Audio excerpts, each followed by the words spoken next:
3 minutes after 10 is the time. It was, I think, the philosopher Edward de Bono.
Shortly before setting up U2, who first formally framed the idea that there is no point having a mind if you never change it. Some self-important gob on a stick used it several years later as the first line for a book called some odd nonsense like How Not to Be Wrong. But it runs through the time we spend together like Blackpool through a stick of rock. I don't know why I get so repelled by the idea of never changing my mind. I don't know whether it is a relatively recent development. I can't remember what this show was like when I started doing it. Can you? Well, most of you can't because some of you weren't born, but you certainly weren't listening. And why am I mentioning all of this? Well, first of all, because I like you to be fully appraised of what's going on in my bonds before I invite you to ring in with the contents of yours. And second of all, because the producer said something very interesting just before we came on air. We spend our morning, we spend a bit of our morning talking about what we are likely to do later on the programme, running through the news, working out the difference between something that is going to be a headline and something that is going to be the basis for an interesting conversation. They are not the same thing. If I ever did a lecture in radio phone-in presenting, that would be, I think, point one. There is a huge difference between what is a big and important story and what is a big and interesting topic. You probably don't need me to describe to you the difference, but there is some stuff you just can't really have interesting conversations about. You can have conversations, but they won't necessarily be interesting. So we spend a little bit of time every morning working out what will be interesting, what will not, what I find personally engaging and why. And the producer this morning responded to one of our suggestions by saying, well, it's a bit GCSE debating society, to which I had two immediate responses. The first was, God, I'm old. It's O-level debating society for my generation. And the second was, I really liked GCSE debates. I really, really liked sixth form debates. I was, as I've no doubt have boasted before, a national champion at schoolboy debating. And I wasn't much cop at anything else in those days, so it meant an awful lot to me. And she's right. The assisted dying would very much fit into that category. It didn't at the time that I was doing teenage debating societies. The big ones would be probably the death penalty and abortion. But I think assisted dying has moved into a similar space. Possibly pushed out abortion slightly, because despite recent developments in America, that seems a lot closer to consensus than it was when I was growing up. And in the interest of being completely open and honest about mind changing, because I think that this might have some relevance to where I stand on assisted dying, I used to passionately debate in favour of criminalising abortion. I remember taught exclusively from the age of 3 by nuns and monks. There were teachers they were lay teachers in my schools, but I from 3 to 7, and then from 13 to 18, I was in a convent and then a monastery. It's quite an odd upbringing, really, when you think about it. And in that kind of Catholic environment in the 1970s and the 1980s, resisting the legalization of abortion, rejecting the legalization of abortion was a huge issue. From the pulpit to the classroom, it would be rammed down our throats that this was something we needed to resist, and the reasons for resisting it were obviously largely religious, as in the sanctity of human life, what God has created, man cannot terminate, and the biology about the point at which life begins, human life begins. We're not doing this today. Don't waste tuppence ringing in, but the reason I mention it is because I would argue passionately against abortion. And I thought that my zinger argument was this. As an adopted person, I would say, I was adopted as a baby, as a 28-day-old baby. And I would say, I sort of lean back quite pompously, I imagine, at this point on the desk behind me. And I'd say, if abortion had been legal in 1970s Ireland, I would not be standing here before you today. And I'd done this debate probably 3 or 4 times, because it really was a hardy perennial of the sixth form debating circuit. We used to go to other schools and do it and things like that.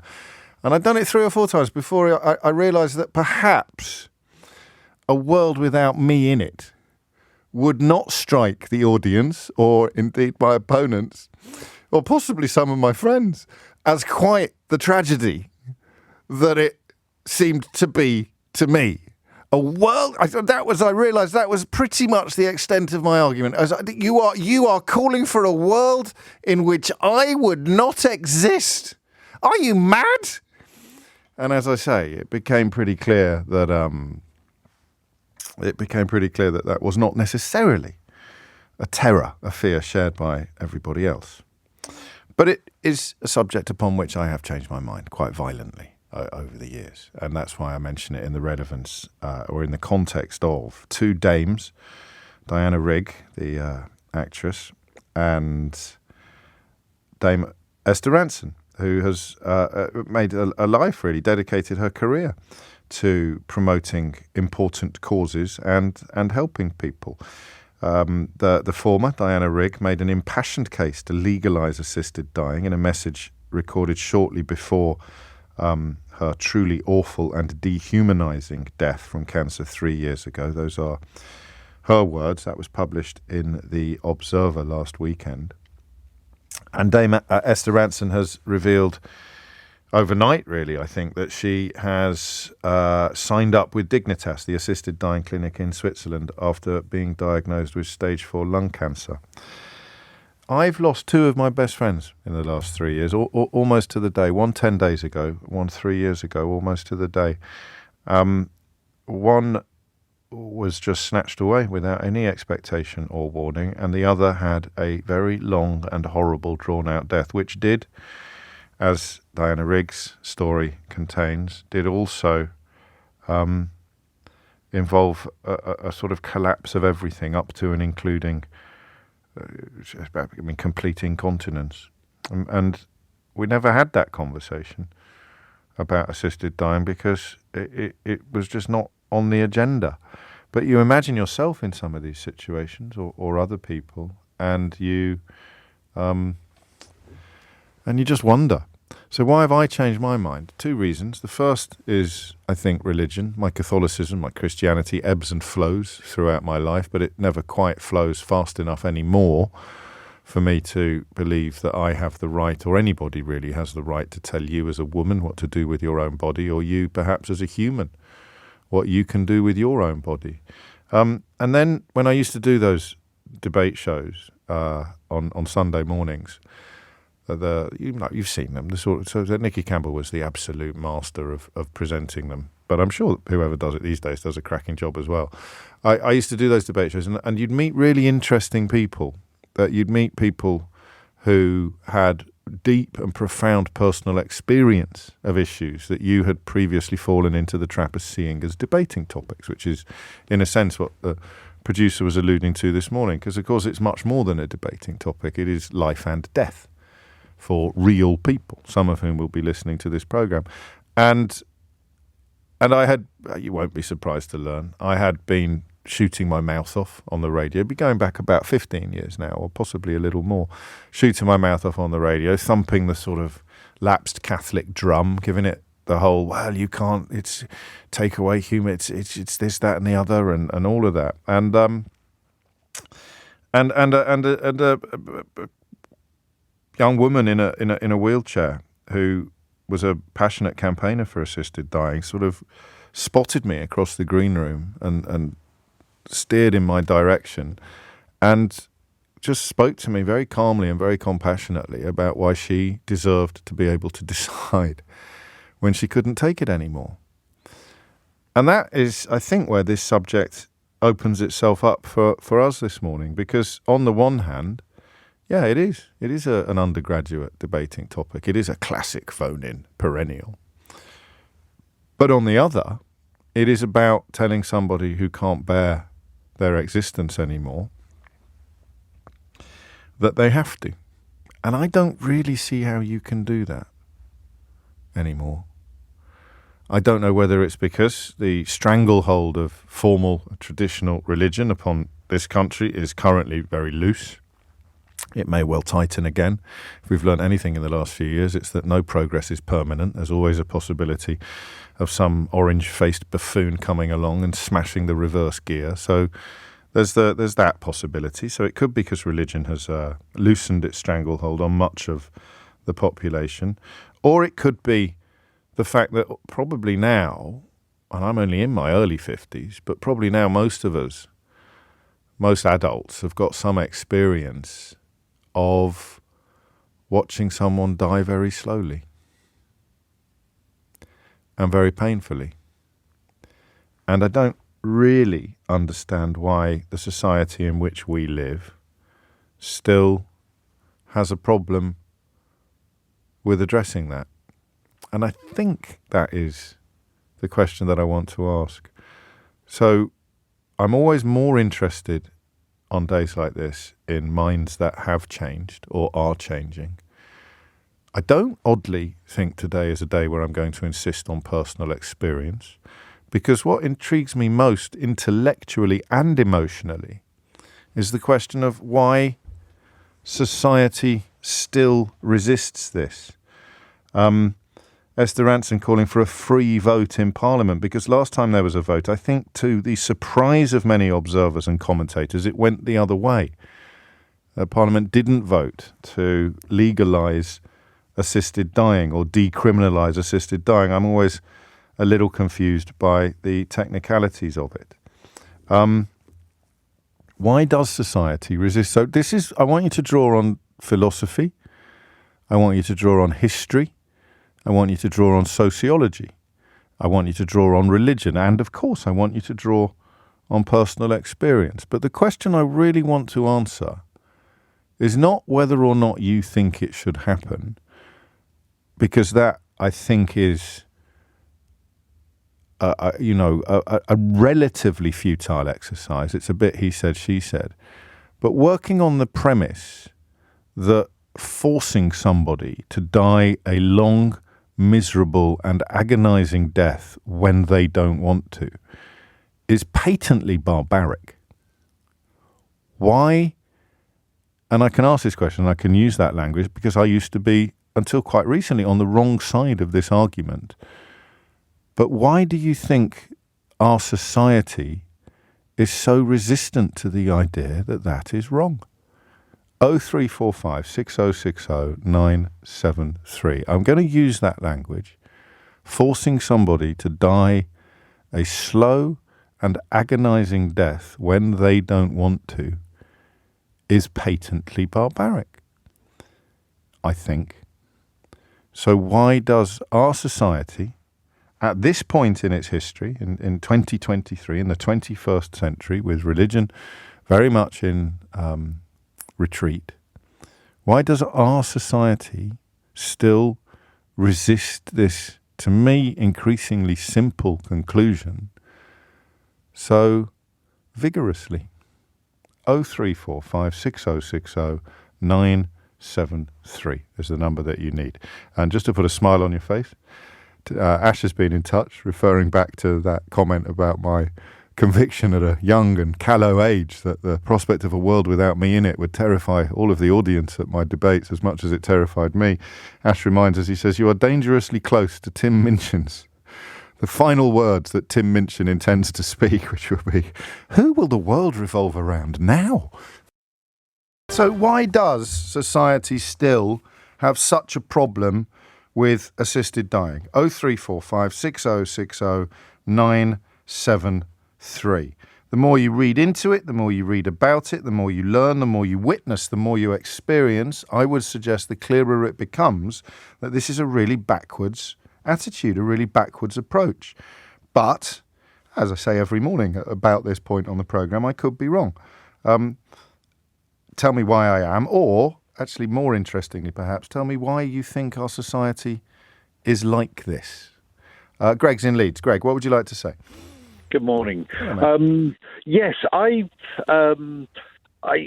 feel very strongly that people should have the ability to make that decision for themselves. Like Esther Ranson has, she's got cancer, which is very aggressive, and she wants to take that decision to end her life without having to endure more pain. But as a society, we have to make sure that the checks and balances are there to make sure that it is somebody's own decision and not that they are sort of being coerced into making that decision, because they may be ill, they may be in a care home that is costing their family a lot of money, yes. And they are ill. But if they could just be look, you're in your 90s, you've had your time, those sort of things. We've got to make sure that society does not go down that road. Yeah, that's a given, I think. Although I would have thought that every act of suicide could have been caused by coercion, or could have not caused by, because there's never a single cause, could have been encouraged by coercion or pressure from family and or friends, couldn't it? I mean, if we're going to open that door, it wouldn't just be people who were terminally ill that would come through it. Well, I'm talking about people who are. No, I know you are, but I'm saying that possibility applies to anybody. But it wouldn't just be someone very old. But we're talking with yes. assisted dying at the moment. We're talking about people who are terminally ill, because if they're not terminally ill, Greg, now hang on, it's important that we both understand this. If they're not ill, they don't need any assistance. That's always struck me as one of the great junctions in this conversation. It's only people who have lost the physical capability of dying when they want to die that would need assisted dying. So it is, I'm afraid, a conversation that's confined to terminally ill people. Right. I must have got the wrong end of the stick there, I'm afraid, James. That's all right. That's why you mentioned the cancer. You see, we mentioned the fact that Diana Rigg was slippery slope, doubly incontinent.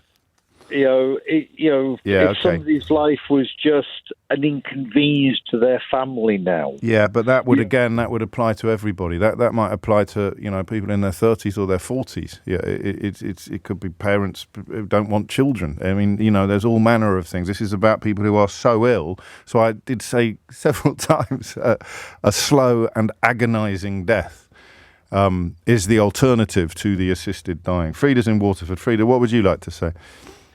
Hi. My mother, at 94, actually changed her mind. When she was your age, she actually... No, this all happened in the Netherlands, so okay. You know that our laws are different. Yes. She signed a declaration that if she became infirm, that she definitely did not want to live. That's just a sort of DNR situation, is it? A do not resuscitate situation rather than an assisted dying situation? No, she didn't want to be infirm. Gosh. But anyway, life went on. She lost. Her first husband died. Her second husband died. My sister died. My brother died. I'm sorry. So all she had was me living in Ireland, because I'm here since the 70s, because my late husband was Irish. That's why you've got such a magnificent accent, Frida. I would say it was 52% Dutch and 48% Irish. This is a pre-Brexit. Well, no, you're in Ireland. This is an EU accent. I hate the Dutch accent. This is awkward. Yeah, I hate it. I would prefer an Italian or a Spanish or a French accent. You know, I love Italian. But anyway, besides the point. Yes, anyway, it is. Then eventually she was nearly blind. Right. She was at times incontinent. Yes. So every time I went over, and they said she couldn't be. She was in a home where you could still have independent living, but they said it's impossible. So she had to go to a nursing home. Right. And I had to, which she would not want, and which was very painful. Yes. I said, we just go to another room, and then the nurse told her, "Now, this is supposed to be your home." Yes. Yes. And she said, "What?" She was disgusted, she was angry, she was ever. So I made sure that all her furniture and whatever she had and loved was in there, and plants and whatever. So eventually she wasn't too bad. But then she was 94, and she fell, and she broke her hip. Now, at 94, they are not going to put in a new hip. No. Not in the Netherlands anyway. And I was on the phone with the doctor, and he says, "No, we don't do that at 94. We just give her pain medication." I said, "So that's going to be morphine." Now, the trouble with morphine is that you have to give more and more because the body gets used to it, and eventually then you go past the level of it being safe. Yes. So eventually, I'm just gonna push you, if I may, Frida, gently towards to the moment of the mind changing. Oh yeah. No, the moment of the mind was that while she was lying in that bed, as bad as she was, what did she say to the doctor? "Keep me alive as long as you can." Gosh, I don't. Yeah. I want to phrase this question very sensitively. Yeah. I may struggle, so can I apologise in advance if it comes out a bit crass? But how do we know it wasn't the morphine talking? This was before she was. Okay. This was shortly after the fall. Oh, good. So she just decided that clinging. No, I don't want to say clinging on, but she decided cling on as long as possible. Every moment was precious, regardless of what she'd thought when she was in her 50s. And did he? Did the doc? Did he or she? In her 50s, she was 94 at this stage, and she begged to stay alive. Gosh, that's incredible, isn't it? And if she had. Well, we don't know, do we? There's so many sort of what ifs, but that's always one of the factors that you think of is what if you change your mind halfway through? There is no turning back. What if you change your mind at the last minute?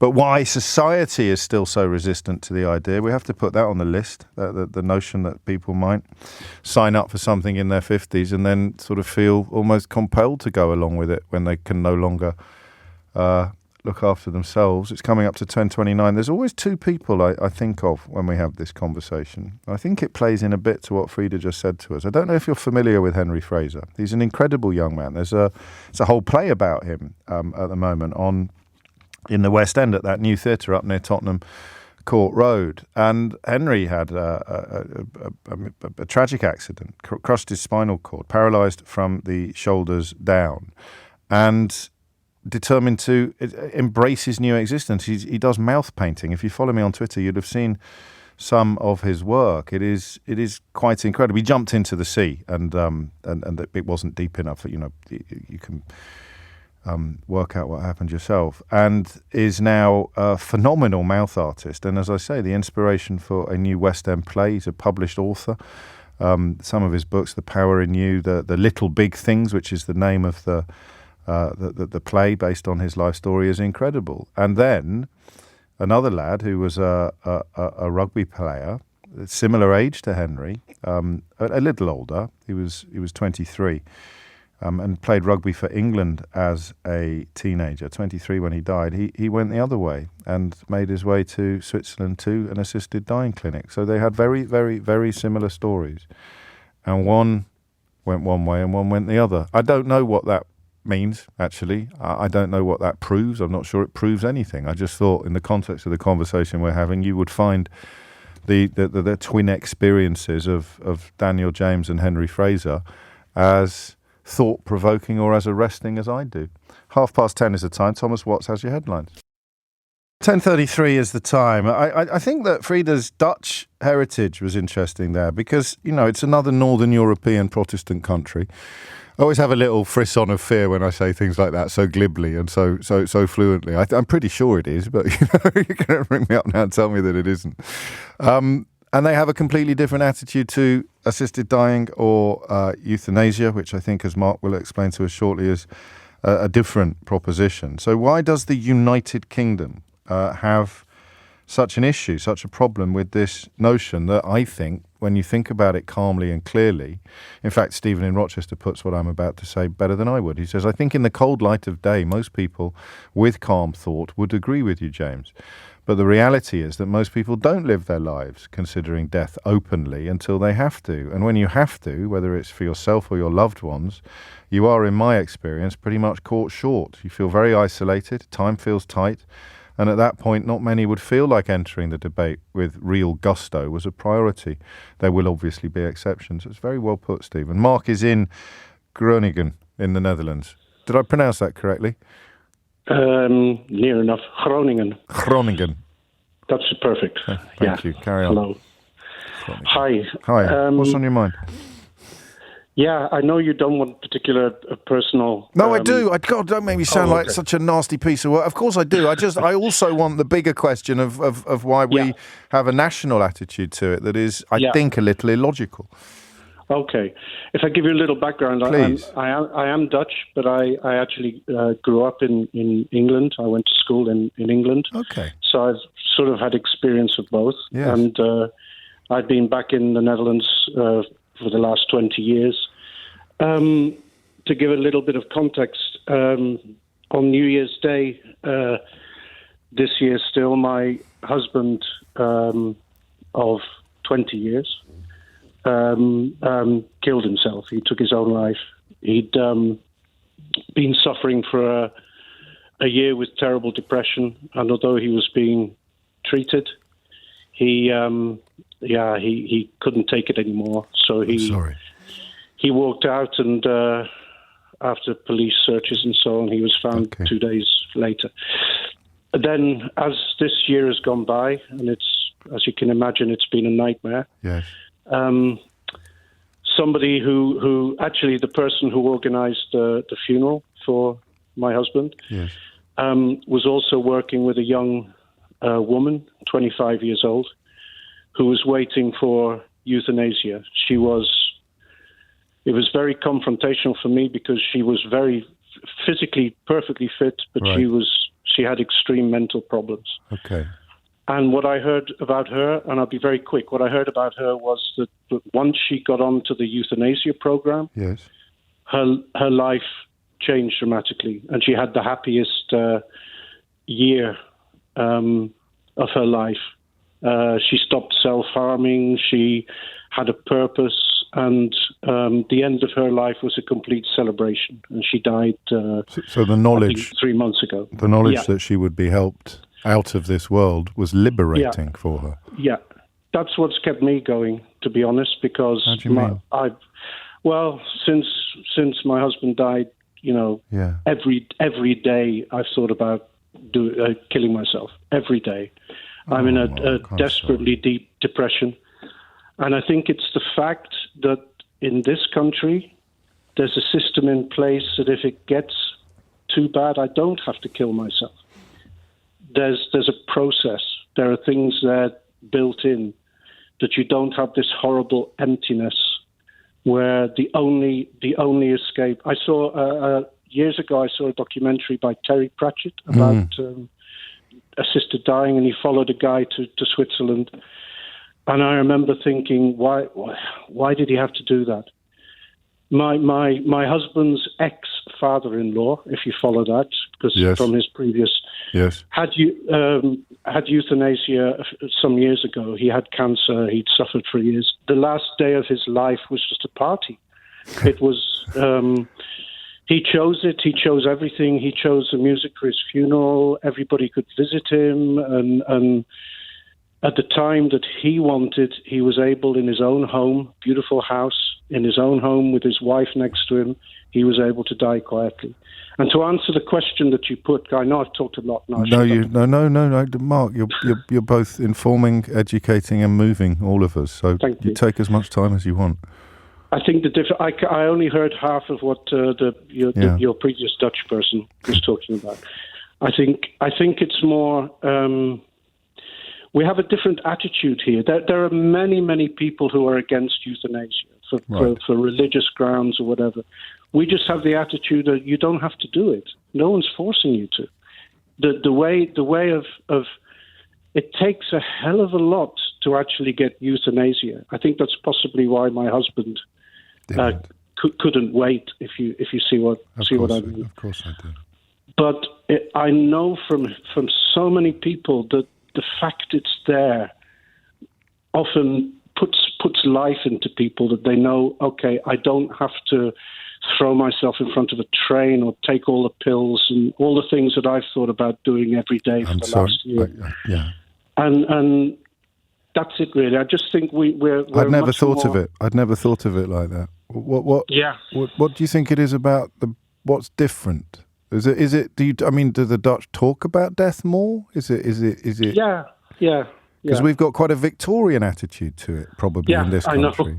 I know from when I lived there. I couldn't believe it when I was a teenager going to school in the great town of Reading. Yes. Also a Catholic school, I have to say. There are Catholics in the Netherlands. I live opposite the cathedral here. But it's not a Catholic country, is it? Not officially, no. Were you at the Oratory? No, a place in those days it was called Presentation College. Okay. I think, I know that the British don't talk about death. We do, not endlessly.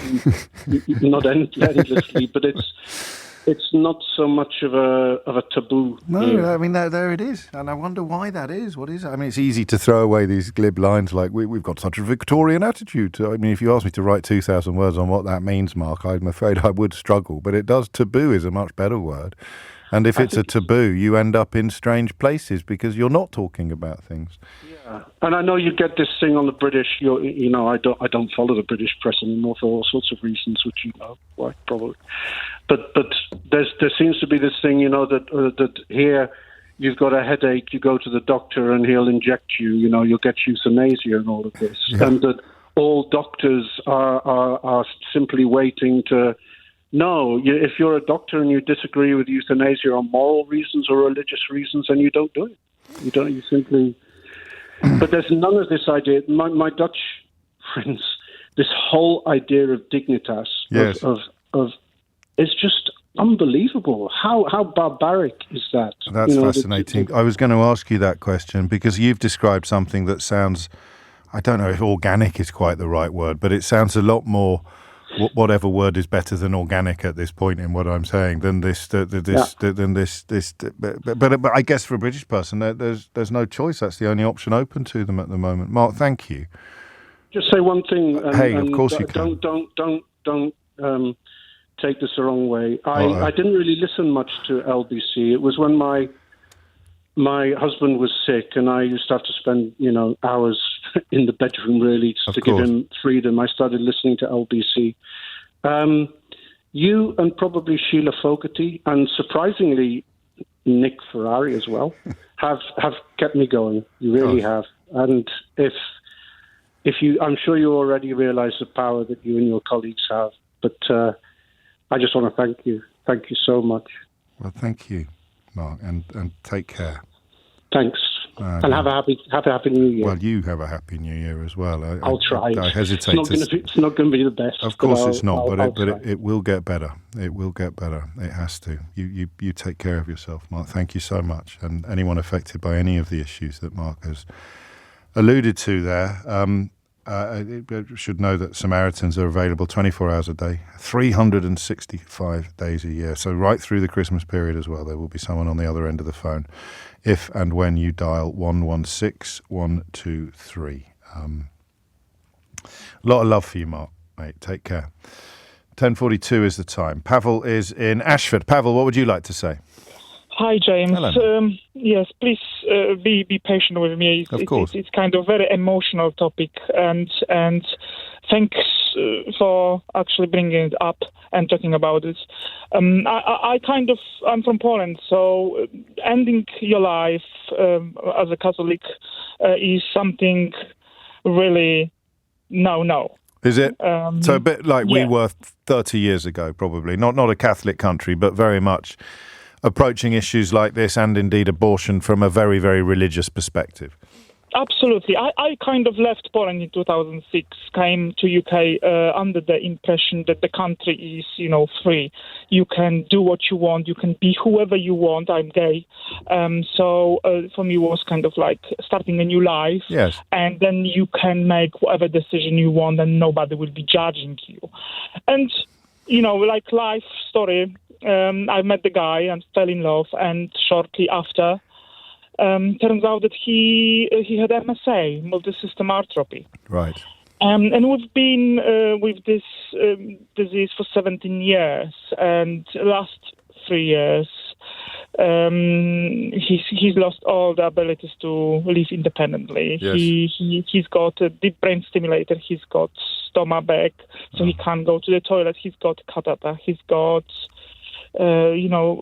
absolutely everything wrong with his body you could have. He can't speak, he can't swallow, he can't eat, he's got a peg to be fed.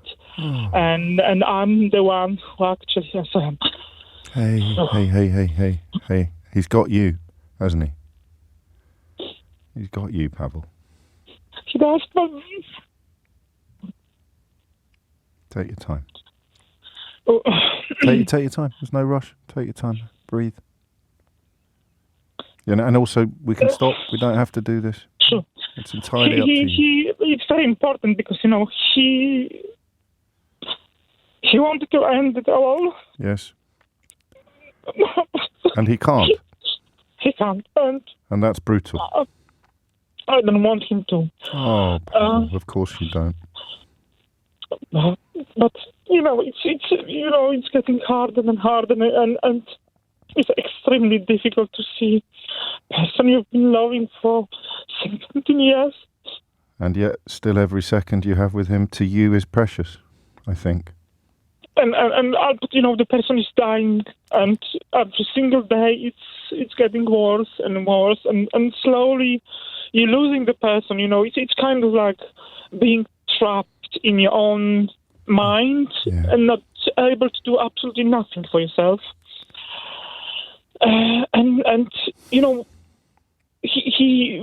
When he could, we spoke about this possibility, and he wanted to be able to make this decision. Yes. And unfair situation is that he can't. And that's not fair, even though you would rather he didn't. Absolutely. It's not fair that he can't. It's so clear to me, Pavel, that it's not fair. It didn't used to be. I think perhaps you've been on a similar journey to me because of our upbringings and our Catholicism and the priests, always the priests. But it's just not fair, is it? It's not. I thought that will be easier in UK. I thought UK is a very progressive place to be. And in a way it is, because it allows us to be married, allows us to be happy, allows us to live the life we want. Yes. But does not allow you to make the most important decision, which is, gosh, yes, of course. do I want to end it all? And when I can't do it myself, should I be able to get help? Really? Absolutely. If somebody could, because I don't think people understand what the wish of the person really is and what the wish is based on. No. So if somebody could actually come and live with us for a week, just observing. Just to see. Maybe then the people will understand a little bit more about the daily struggle, and that this decision should be a right of the person to be able to make at the time the person really wants to do it. I understand that they should be safeguards in place. Yes, of course, we all do. That decision should be made based on some sort of medical evidence. But for my husband, there's no hope. There is no medication he can take. All medication was withdrawn, and nobody can do absolutely nothing for him no more.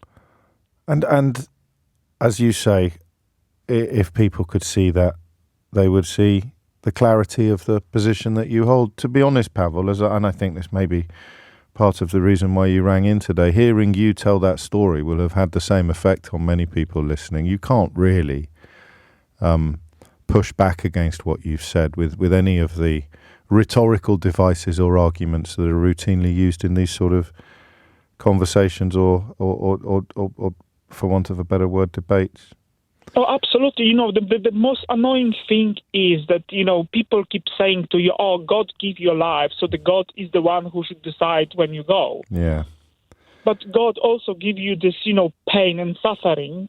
Mm. And people in our faith, they say, oh, yeah, it's a gift from God. The suffering is a gift. Yeah. You should just bite your teeth and, go through life suffering. Because this is the gift from God. He also gave us free will, I suppose, if you're going to go down the road of faith, didn't he? So, I mean, but that's a sledgehammer. That's such a brutal argument. And I think, I often find with religious people, or quite ostentatiously religious people, they're nowhere near as compassionate as they like to think themselves to be, because they're just compounding. That's cruel, I think. It's a cruel thing to say to you and to your husband. But daily living with the thought at the back of your head is that if you do something towards helping somebody to end the life, that you will burn in hell, which was imprinted in your head since you were born, is just unfair. Yes. Well, I'm not going to argue with you. You know that. I mean, there's lots of things that we were told would have us burning in hell, Pavel, and I'm pretty sure we've both done plenty of those over the years as well. But not that. That's not right. Can I ask you a question? Of course. Are you finding time to look after yourself? I mean, it sounds like an unrelenting program of care that you have, but you do find moments to take care of yourself, I hope. I do have a 3-hour break every day, so okay. I do have a moment when I can, for example, give you a call and good. And share. And thank you for listening. This is kind of a great help to be able to express.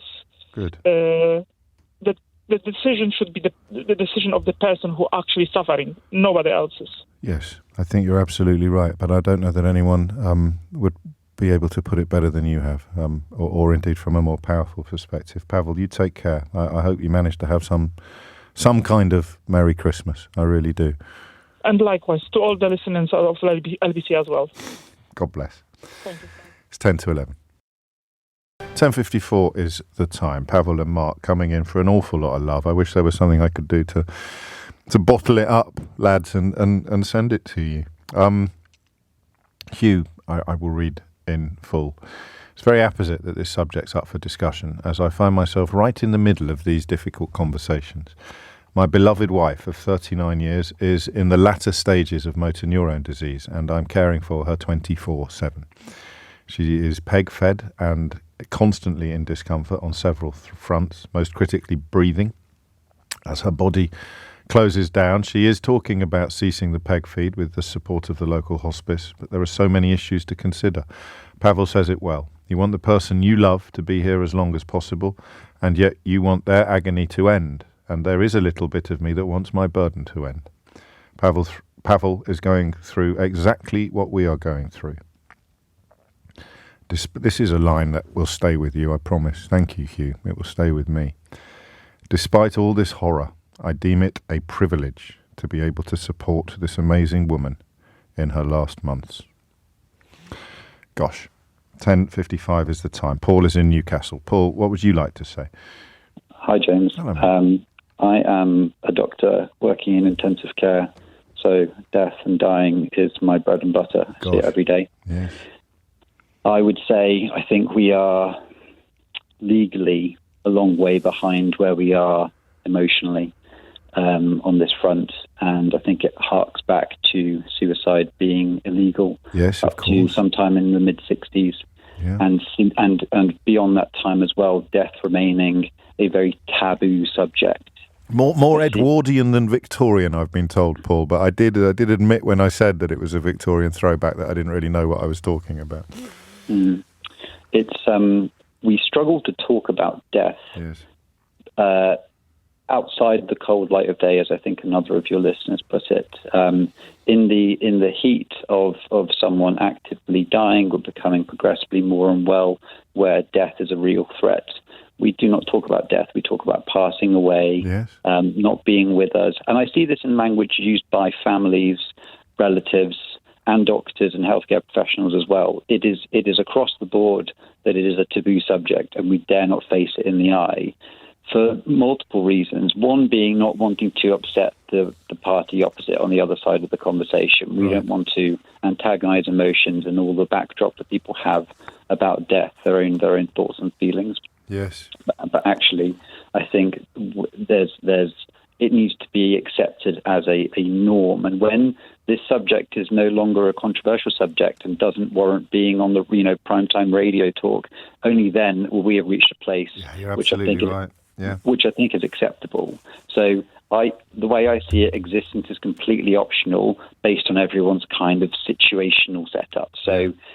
And I say that, I don't mean to be callous at all. I really don't. You don't but sound callous. Right now, as an able-bodied person, I can go and jump off a cliff if I choose to. Yes, there are consequences to that action, but I can do it, and it's not illegal, and it's my personal choice. Yeah. I think it's particularly cruel that we take away that opportunity from people who are unable to do that for themselves, who have the highest burden of health and disease and suffering. I think it's particularly cruel that option is taken away because we don't want to have someone else culpable or involved in this assisted dying process. And I think places like Dignitas and other more progressive countries in the EU have definitely gone in the right direction. Well, do you know, I think one thing I'm taking away from today is the fact that the Netherlands is, I think progressive is probably the right word, is actually considerably more progressive than Dignitas and Switzerland. The way that Mark described his friend's friend, actually, or his father,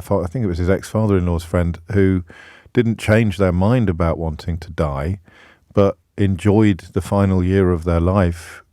Absolutely. Because they knew it was going to happen and happen in a fairly natural and straightforward way, rather than having to schlep halfway across Europe from here to Switzerland. What is it? I think you've absolutely nailed something crucial with the recent the sense memory or the muscle memory of suicide being illegal, which plays right into Pavel's memories of priests and people telling him that you'd burn in hell if you took your own life. I think Mother Teresa of Calcutta was a big one for claiming that suffering was somehow a tribute to God or so. So there's a mixture of religion and history and geography there. But Netherlands isn't Alpha Centauri, is it? It's not Mars. No, what is it about here? Not. What is it about the UK that makes us a little bit, let's just say, slow on the uptake? I think British conservatism is still rife. Don't look at the political parties for it. Look at how we interact at a societal level. We are a very sort of conservative nation. We don't like to. I mean, even the idea about talking about your salary with someone you didn't know particularly well, that's off the. But do you know what I mean? I know. I just had that yesterday with Chris Moyles, actually, so I know exactly what you're talking about. But that is the tip of the iceberg. Yes.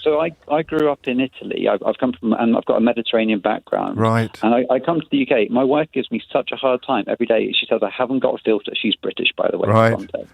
But actually, I do have a filter. It's just different to the British filter. I say and think what I feel day, night. It doesn't matter to me. I don't care about the consequences. Whereas that does not fly in her family. I'm not picking a side in your domestics, Paul. It may be that there's a balance to be struck here between your wife's reticence and your ebullience, but it is an English.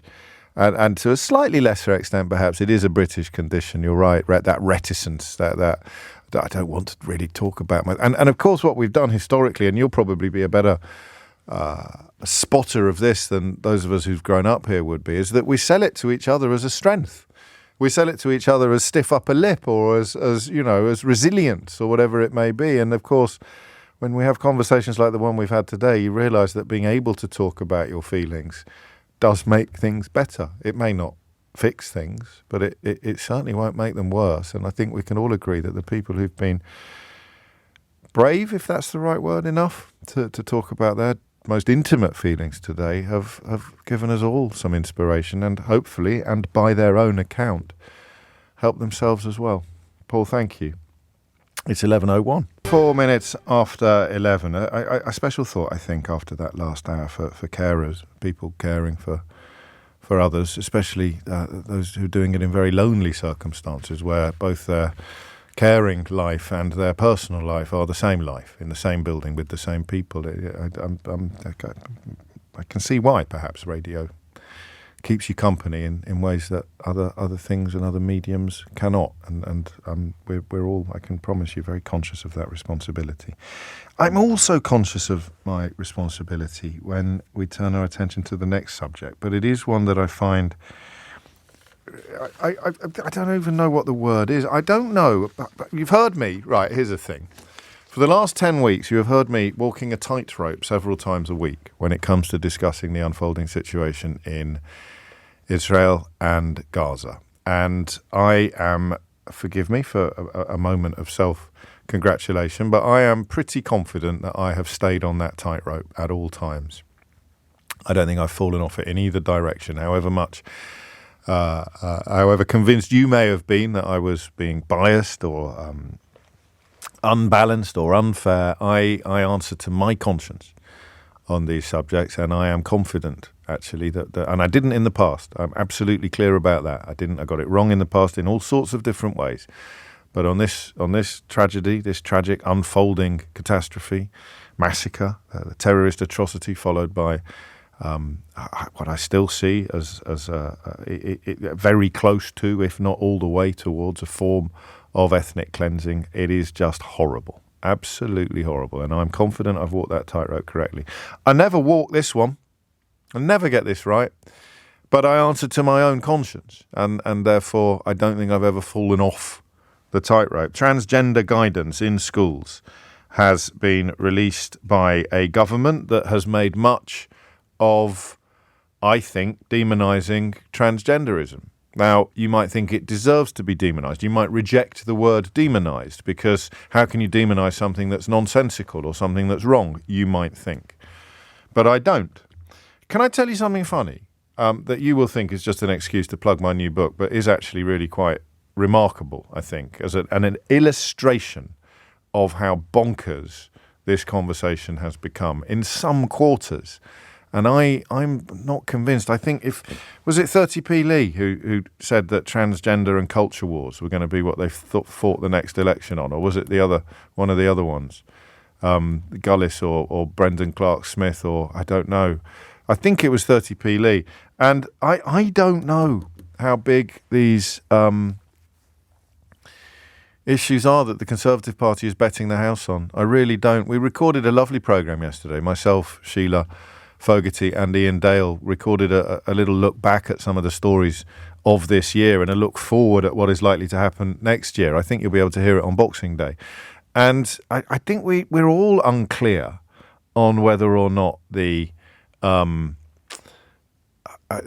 issues that the government is betting everything on at the moment are actually as prominent in the minds of the public as they are in the minds of the government. And small boats and latterly transgenderism seem to be subjects which they are determined to turn into so-called culture wars. So you approach the news that the government has laid down comprehensive guidance. You approach it with a modicum of caution, because this is a government that has been prepared to weaponise the issue in pursuit, I would argue, of quite cheap votes. Indeed, speaking of cheap votes, up pops Kemi Badenoch, the Minister for Women and, it says here, equalities. Good Lord. She says it's an issue that has been hijacked by activists misrepresenting the law, which in a normal country you'd be required to prove immediately. But anyway, the thing that highlights how bonkers this is for me is that the Guardian newspaper has published 2 pieces about my new book, How They Broke Britain. The first of which was an interview with me, in which the interviewer expressed in print unhappiness that my attitude to the transgender issue was not pro-transgender enough. And then they published a review of the book in which the reviewer expressed, and I think I read it correctly, the view that my attitude to transgenderism was not sceptical enough or as supportive of women's rights as it should be. And I can't think of any other context in which I'd be accused of not supporting women's rights, except the context in which you might be accusing me of not being sufficiently critical of transgender, I don't know if I can say ism, perhaps transgender activism, transgenderism, I don't know. But that's the same newspaper, 2 articles, both about a book that doesn't touch upon transgenderism at all. I think there might be one mention of it solely in the context of it being one of the culture war weapons that weapons like 30p Lee are determined to fight the next election on. And the same newspaper writing about the same book takes the same author to task from opposite ends of the spectrum for the same attitude to the same subject. That is absolutely crackers, isn't it? But that's where we are. And it's why I'm conscious of the difference in scale, both moral and actual, of the 2 subjects, but I do, oddly, approach this subject with a similar sense of trepidation to the one that I feel when I approach conversations about Israel and Gaza or the West Bank. It is a consciousness that I can't really say anything without upsetting somebody, which is why I can only really answer to my own conscience. And do you know, I wasn't 100% sure that I was going to talk about this until we talked to Pavel in the last hour. And Pavel's reminder of what remains a fairly commonplace position for a fairly significant number of people, many of whom might be parents. Pavel being told by, I don't know whether it was members of his congregation or just members of his circle, that if his husband were to take his own life, he would burn in hell for all eternity. And that's why the most interesting element for me, perhaps, of what the Department for Education has published today is the insistence that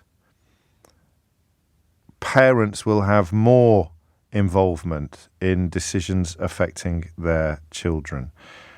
I don't want to fall out with you today, but I don't know how I can say what I want to say without possibly upsetting you, if you're in the category that I am about to describe.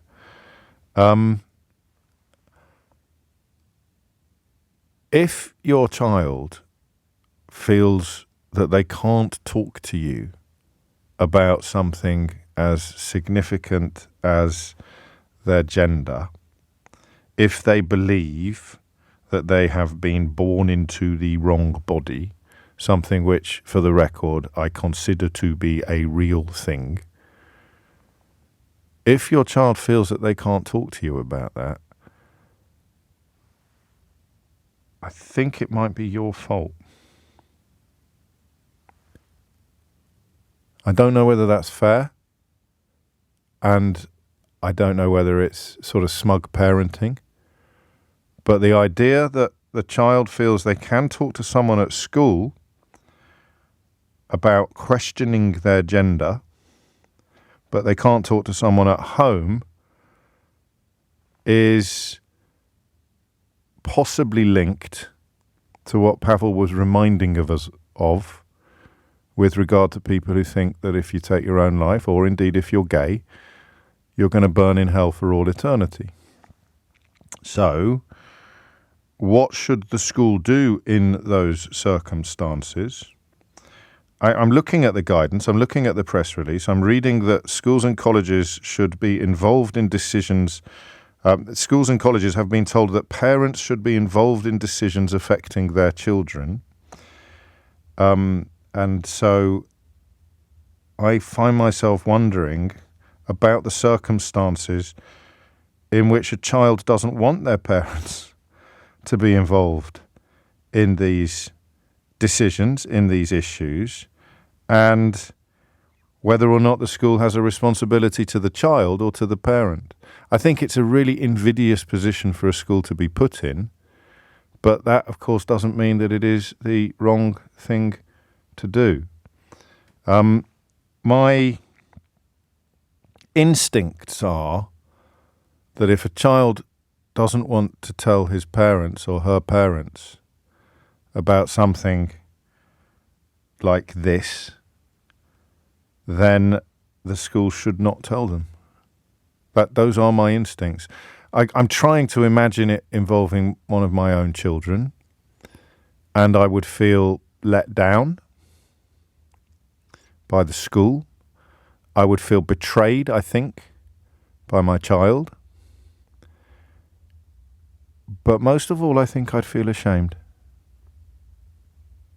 that they felt they couldn't tell me. And in a possibly vain attempt to avoid largely pointless conversations about the finer points of transgender legislation, I want you to tell me whether that's fair. Is it fair to suggest that parents whose children don't want to talk to them about the fact that they are questioning their gender have done something wrong? Let's get this language bang on. Because if it was me, I think I would feel ashamed. Is that fair? 0345 6060 973. And then, of course, we are taken into a conversation about whether or not schools should be passing on private information to parents that the children would rather they did not. There's also some weird stuff, again from Kemi Badenoch, who's clearly using it as a weapon rather than as an attempt to help troubled people and troubled families. It makes clear that schools do not have to accept a child's request to socially transition, and that teachers or pupils should not be pressured into using different pronouns. We're also clear how vital it is that parents are informed and involved in the decisions that impact their children's lives. I can't help wondering what kind of mum would have a child who didn't want them to know about something as personal and as profound as this. Is it fair to suggest that those parents might have done something wrong? That's a question, all right? 0345 6060 973 is the number that you need. It's 17 minutes after 11, but I'm thinking about all of the other issues, some of which Pavel has reminded us of, where parents might have expressed opinions or views which make a child terrified of telling their parents the truth about what they are going through. And to have Kemi Badenoch stating that parents must be informed and involved sounds to me a little frightening. But do you know, as with Israel and Gaza questions, I put forward a carefully considered opinion, and I do welcome the possibility that I'm wrong. Maybe there's nothing to be ashamed of at all if your child doesn't want you to know about something deeply personal and profoundly important. It's 11:17. 20 minutes after 11 is the time.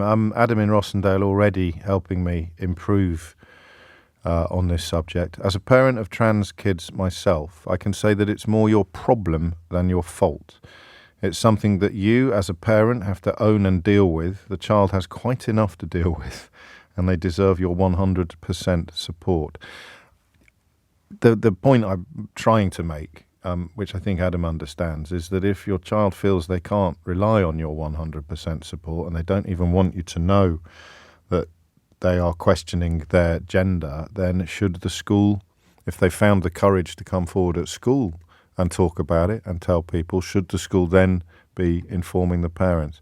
I suppose if I had to boil it down, I'm wondering whether a child that doesn't want their parents to know something probably has a very good reason for that. And I turn next to my friend Emma, who keeps me very well informed and on the right path when it comes to these issues. Beginning with I think a fairly reliable comment that 98% of people don't care either way about us as a community. It's a benevolent indifference, thank goodness. It has, of course, been turned into or at least people try to turn it into a hot potato. And they continue, schools should refer to counselling and it should all be handled through CAMS, but you know the problem there. Resources, there is no CAMS. The line that I almost didn't read out, because it possibly constitutes the end of the conversation. Outing gender variant or curious kids will lead to murders and suicides. I can't put it any more plainly than that. Kemi Badenoch says, we are also clear how vital it is that parents are informed and involved in the decisions that impact their children's lives. Vital that parents are informed.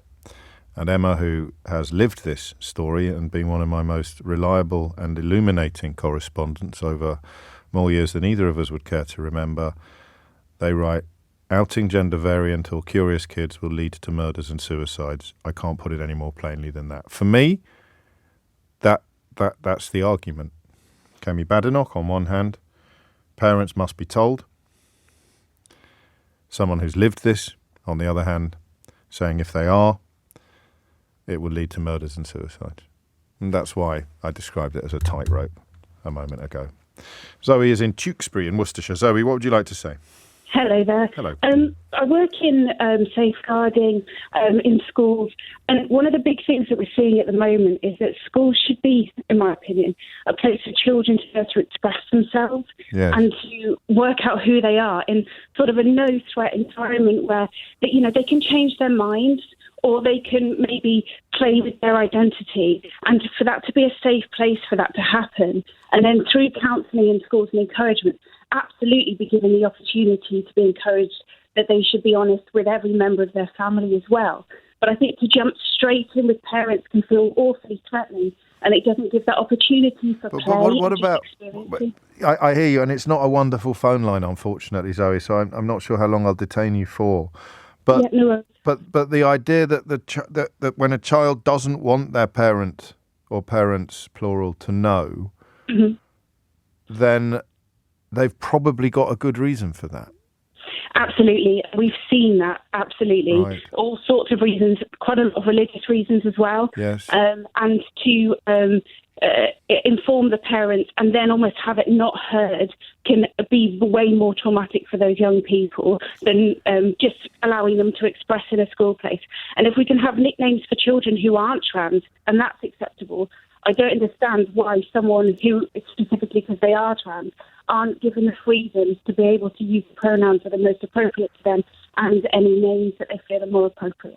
It is a little odd how some people get so exercised about pronouns. Some of the issues attached to trans issues, some of the conversations and problems attached to trans issues, I think it's easy for everybody to understand if they put in the effort. But obsessing or having a profound problem with somebody else's pronouns, as you say, is a strange one, given how we approach nomenclature and nicknames and labels and tags in other areas of our life. Absolutely. My eldest is trans as well. Say again? My eldest is trans as well. Well, they're non-binary. And that's been a huge adventure to understand who they are. But I think if you're in a household where you're being affirmed, it can be embracing and it can be empowering. But for children that don't have that, or for parents that just don't understand, I think it really is a time where we need to be supporting parents in understanding, but also accept the fact that if we have a situation of willful ignorance, we do need to support the children separately. Or worse. I mean, I don't know that the guidance lays this out. I should probably double check. But what happens if you don't? What happens if someone like Zoe or the head teacher in a school where she works doesn't tell the parents that a young person is questioning their gender, possibly even seeking to socially transition, and the parents then find out, and the guidance from Kemi Badenoch is that shouldn't have happened? Do they get prosecuted, persecuted? What the hell happens? How do you enforce something like this? It's quite bizarre, isn't it? Just to balance out Zoe's contribution, this is from Emma, who's in Edinburgh. James, your levels of ignorance around women's and children's rights and safety and trans issues is breathtaking. Smug and ill-informed. For God's sake, man, do the reading, do the research, and then come back to your radio mic and talk honestly. Thank you for that. It's 11:26. Nancy's in Wellington. Nancy, what would you like to say? My position is that, having been a teacher for 32 years and worked very closely with the union, I was a union rep, is that there are very, very strict procedures if a child makes a disclosure to you as a classroom teacher. Yes. And really this should be considered, it is a disclosure, just like if a child discloses abuse or anything like that. And the classroom teacher should follow very strict protocols. And that involves taking it above you. You should never keep it to yourself. You should always report it to the child protection officer within your school, who will then deal with it in a legal and informed way.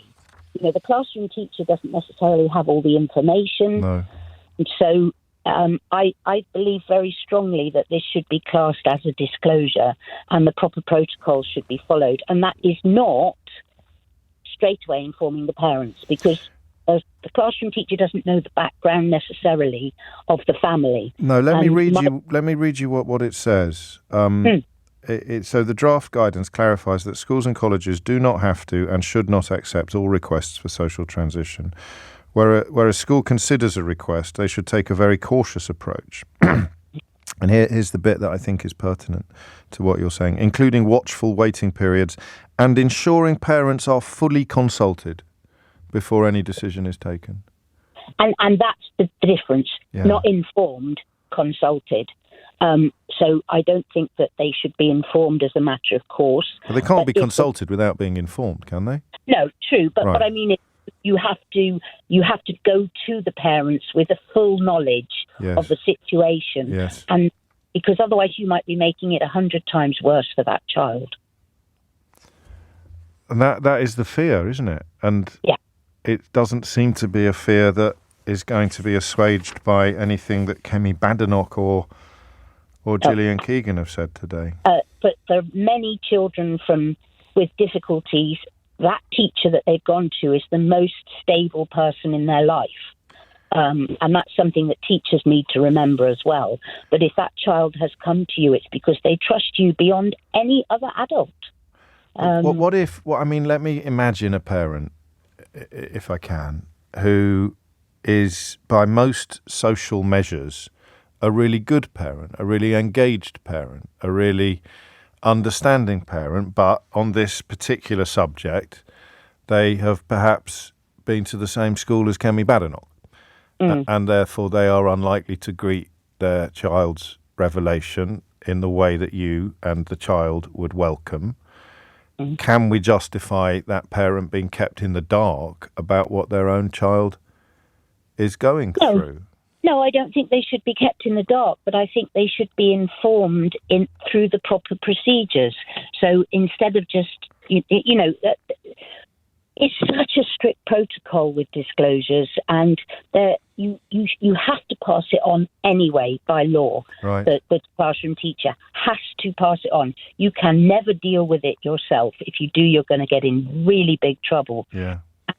those people further up the line, the child protection officer in the school and whoever's involved with that side of things, child protection and safeguarding, it is a safeguarding issue, because you've got to make sure that that child is safe by negotiating with the parents and sitting down together and explaining things in a way that takes the heat off the child. Yeah. Are we discussing, because discussing the difference between consulting and disclosing is very nuanced. And I've slightly misunderstood what you said. I'm sure it's my fault, but the idea that the parents should not be kept in the dark, but we began by talking about this in the context of full disclosure in other areas where the parent would be kept in the dark. I mean, I can't. No, a parent is never kept in the dark, even with allegations of abuse. Absolutely, they're not kept in the dark. It goes from This happened to me on many occasions. A child makes a disclosure to you of whatever nature, and then that goes up, and it goes to the child safeguarding officer, etc. And then they make the decisions about how best to approach social services, the parents, etc. And they are highly trained in that role. I think you were speaking to somebody in Edinburgh, was it, who was a safeguarding officer? These are people who have experience, they've been trained, and they know how best to take that issue to the parents. And are we confident that all schools have that in place? Do I have to answer that? Well, you have, actually. So there's problem number one. And problem number two, stop giggling, you'll set me off. Problem number two, if I've understood you correctly, is that the system was actually doing all right as it was. The problems would be caused by resources and shortages rather than by policy and prescription. Absolutely. So why have they changed it? Answer, perhaps because they believe that that parents can then subject their children to conversion therapy, writes No Hostages, because they believe transgenderism is caused by gender ideology and cultural Marxism. I've read that out without mentioning the politicians who you've put into that category, because I haven't really got the facts at my fingertips to know whether that's entirely fair or not. But I do know this. Kemi Badenoch thinks it is vital that parents are informed of things that their children do not want them to be informed about. And I don't know, well, I think I do know how I feel about that, but I am deferring to people much more immersed in the issues and the subject matter, and indeed the reality of what this is like on the ground. Thank you, Nancy. You've made me very late for the news. It's 11:33 and Thomas Watts has your headlines. 11:36 is the time. I'm always, in some sense, interested in unnecessary offence. I am, as you know, possibly a little bit too enthusiastic in the field of necessary offence. When I think it is necessary to be offensive, I accept that invitation with great relish. But just using the word transgenderism is upsetting to people. I think I understand why, so I'll do my best not to. I'll just say trans issues. Please feel free to haul me up if I slip back, but try to be nice about it. The question we're asking really is about the simple notion of a child telling a teacher something they don't want their parents to know, and the teacher apparently then now being compelled to tell the parent what that is. And I don't think I'm misreading it or misinterpreting it, but I have got a fairly clear and I hope well explained problem with that idea. Hi James, I think you're being grossly unfair. Sometimes it's easier to broach a difficult subject with someone who is not as emotionally involved. The child should then be helped to bring the family into the conversation in their own time. I think that degendering situations wherever possible, writes Alan, would help to make this a smaller issue. Apart from sports and changing rooms, everyone could be a they. I understand what you're saying, and I'd just take away the grossly. I think that the last caller, I don't know whether you sent that text before Nancy rang in or after, but helping us understand the difference between disclose and consult is absolutely crucial. So the safeguarding experts take a view on when or indeed whether the parents should be brought into a conversation that has, as Alan says, started because it's easier to broach a difficult subject with someone who is not as emotionally involved. But if the child retains, Alan, the desire that mum and or dad are not told, what then, mate? That's the problem. So I think I'm going to reject that criticism. I don't think I am being grossly unfair. It is 11:38. Frank's in Reading. Frank, what would you like to say? Hi. Well, I was calling. My wife and I are both teachers, both secondary teachers. Yeah. And we've got young children. I agree with you that if my children came to me, if they didn't come to me, we would feel shame, feeling that they weren't able to come to us. Yes. And there are certainly some people who don't deserve to be parents. Crikey. Who I mean, we've seen in schools, and luckily not yet with trans students' parents. Yes. But we have students who are trans, and we have students who are waiting for foster care because the home that they're living in is not suitable for them. And with legislation like this, the mixing between those two things can be catastrophic. Tell me more, if that's not a lazy way of asking the question. What do you mean more precisely, if I can ask? We have some parents who are abusive. Yeah. And students are waiting for this foster care to come through, but still living at home. And the abuse is in part contingent upon the child being trans. No. Luckily, not that we've seen yet. No. But, okay, good. But with legislation like this, then that is likely to happen, isn't it? I think it is. Unless we really can pin down this notion of disclosure versus consultation, because the idea that you never tell the parents, as opposed to you work towards a position where the child and the safeguarding expert have created a context in which the child is comfortable with support, talking to the parents who they fear, whose reactions they fear. There's not just two paths here, is there, Frank? There's at least three. No, and that third one is there. I just worry that when a sledgehammer like Cami Badenoch inserts herself into the centre of the story, the search for nuance and concern is probably going to be very short. And then there's another layer to that as well, that when there's that message from the government that they're not in support of trans issues, or at least trans people, they're not in support of that, independence from them. I mean, we already see bullying in schools towards trans people. Of course. And I feel that this is only going to fuel that hatred. Yeah. I can't. Well, again, it sounds a bit naff, really, to say that I hope that you're wrong, but you're the one dealing with it and working with it. And quite a few of my texts coming in are saying that it's the other children are a bigger problem. And I do think that they're getting their lead from somewhere, whether it's the right-wing media or home, whether it's their own parents or whether it's some members of the Conservative Party. I don't know. Or it's just what I would call traditional bullying. Anybody who displays a difference in some senses paints a target on their back. Kids historically have been bullied for being overweight and or wearing glasses or having ginger hair. So anybody who stands out from the crowd can attract a form of bullying, a form of discrimination. But I don't know what the answer to this is. Except that if you prioritise safeguarding the child who is trans but doesn't want their parents to know, I don't know who really has the right to say, well, we're going to tell them.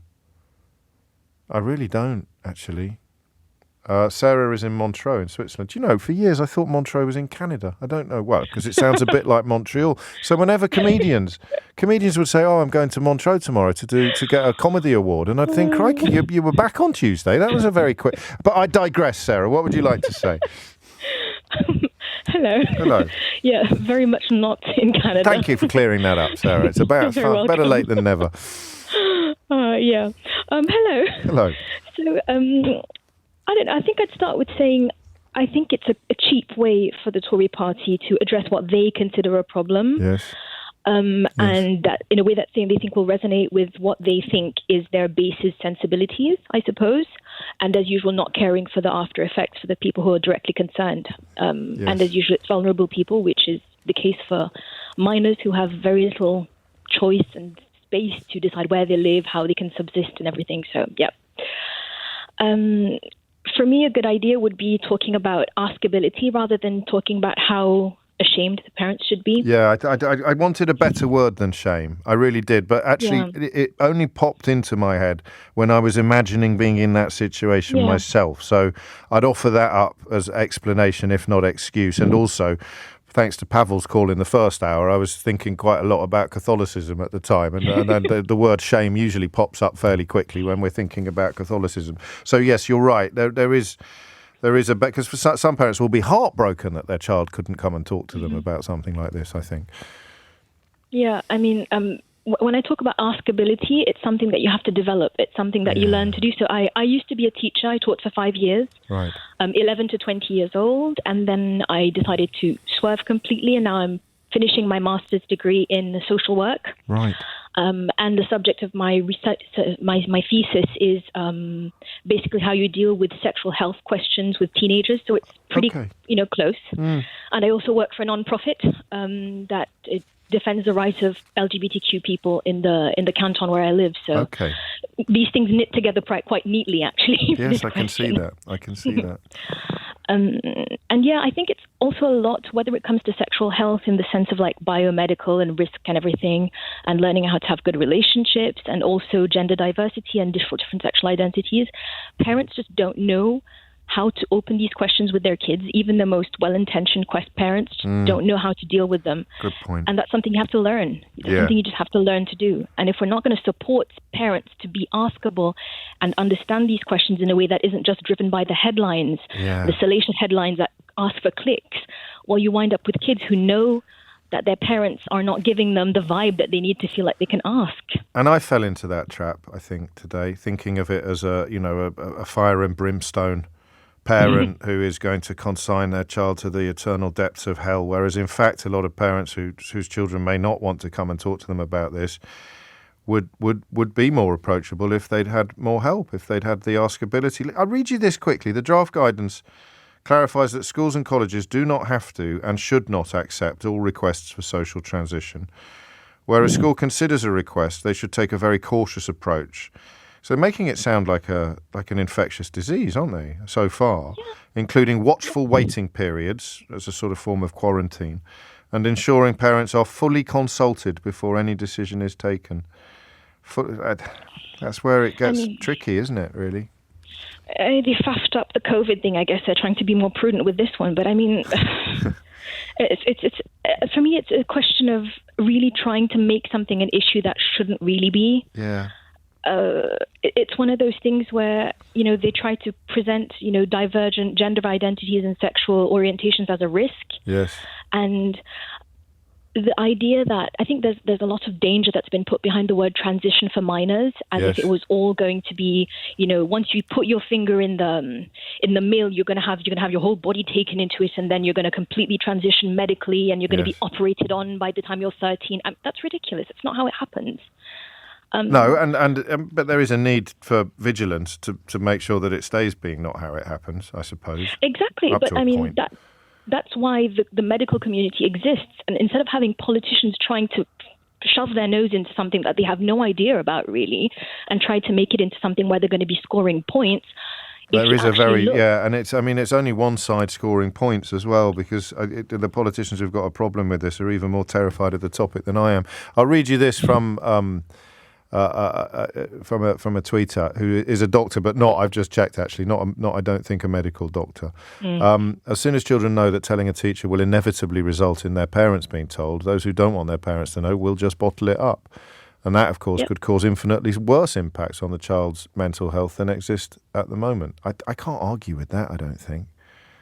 Yeah, I mean, everyone's allowed a private life starting when you're 18, and before that, children are very vulnerable. They're not really seen legally as full people, which makes sense up to a point because parents are responsible for them, but it also means that their rights are very, very diminished compared to the rest of the population, and they're super at risk for when things do go wrong. Yeah. And you've, I think, introduced a really important element of this conversation, which is the question of who this legislation is actually designed for, or guidance as opposed to legislation. Who is it designed for? Who are they thinking of when they put together these formulae and, in Kemi Badenoch's words, insist that it is vital parents are informed and involved in the decisions that impact their children's lives? You see, that's an uncontroversial statement with which I could easily agree in other contexts. It is vital that parents are informed and involved in the decisions that impact their children's lives, until you put in parentheses on issues that their parents think involve a passport to hell, or are non-existent, or which their parents despise. And that just seems to me to be a really glaring problem, until you consider the possibility that it's not a problem at all, which is where the question of who exactly is this guidance designed to address, or even perhaps appease. Thank you, Sarah. It's 11:49. 11:52 is the time. Do you know, I think, how can I put this correctly? From the point of view, and in a way we all have skin in the game on this, it's because it's like sexuality. It's a societal issue, not an individual issue or a family issue. But in the context of the media, I shall say, I wonder whether the most pertinent words in this new guidance, this long-awaited transgender guidance, I wonder if the most pertinent words are actually extremely rare. They've said it's extremely rare because to read some newspapers, to listen to some politicians and gobs on sticks, you'd think it was absolutely everywhere. It's extremely rare, the guidance says. Kemi Badenoch says the guidance is needed because activists have hijacked the issue by misinterpreting the law. So that presumably is going to be an extremely rare dimension of the extremely rare phenomenon. You see how mad this is when you dig into it. So the phenomenon itself of social transitioning is extremely rare. Kemi Badenoch has persuaded herself, or has been persuaded, that among those extremely rare occurrences, there will be some extremely rare instances of activists having hijacked the issue by misinterpreting the law. If I was Kemi Badenoch, I would have provided not just examples, but statistics of that. And then, like night following day, Liz Truss pops up to say, it doesn't go far enough and new laws are needed to deal with this extremely rare thing that perhaps hinges on the question of whether a child with a wish that their parent is not told about something has that wish ignored. Not just ignored, but in fact overridden. 11:54 is the time. Chrissy is in Manchester. Chrissy, what would you like to say? Oh, hi, James. Hello. First-time caller, so I'm a little bit nervous. Welcome.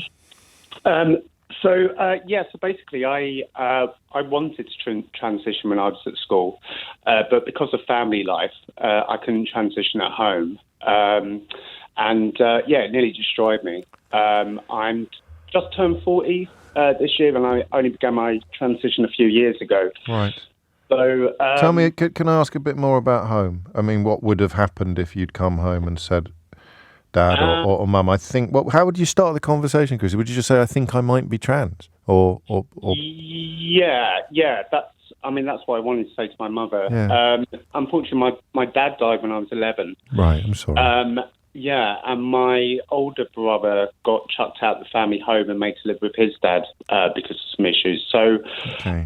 My mum's mentally unwell and used to sort of take it out on us, basically, out on the kids. It's a violent home. So yeah. I was so scared of coming out and how my mum would react. I thought I could come out and then I'd be put in foster care or something, you know. Right, yes. So not having been able to come out at school because of Section 28 was the big thing back then. The banning of the promotion of homosexuality. Yes. I saw how gay was used as a slur back then constantly, and I thought, God, I'm trans, you know, if what would happen to me if I came out? So I've had drug problems for years. I'm in recovery at the moment. Well done. a week's not drinking, actually. Oh, well done. Tough time of year to be doing that as well, Chrissy, so hang in there. Yeah, thank you. I appreciate that. And I'm not speaking to my family at the moment. I haven't spoken to them for a couple of years now. Okay. And that helps, I presume, a bit, does it? I mean, it's a sadness, but in it also helps. You deal with your own mental health. Yeah. I've had to take a step away from a lot of people and things to sort myself out. It's been a long process to get myself to this kind of, to be mentally okay. But yeah, So how do we greet this then? The idea that, and let's get the words absolutely right, that if you had found whatever the correct word is, I prefer courage to tell a teacher. You might not like the word courage. You might think that's patronising. That you think you are trans or that you are trans, either of those two things, and then the teacher, the Minister for Women and Equalities says it's vital that your parents are informed and involved in the decisions that impact their children's lives. You already balked at the idea of coming out at home, and this would mean you couldn't do so at school, I presume, and I don't think you could anyway back then. No, and I was questioning whether I was trans or not. Yes. And I think if I got to explore my femininity back then, I would have gone, oh, right, I am. You know, I don't think it would have taken long, but I was scared of coming out and then thinking, oh, no, this isn't for me.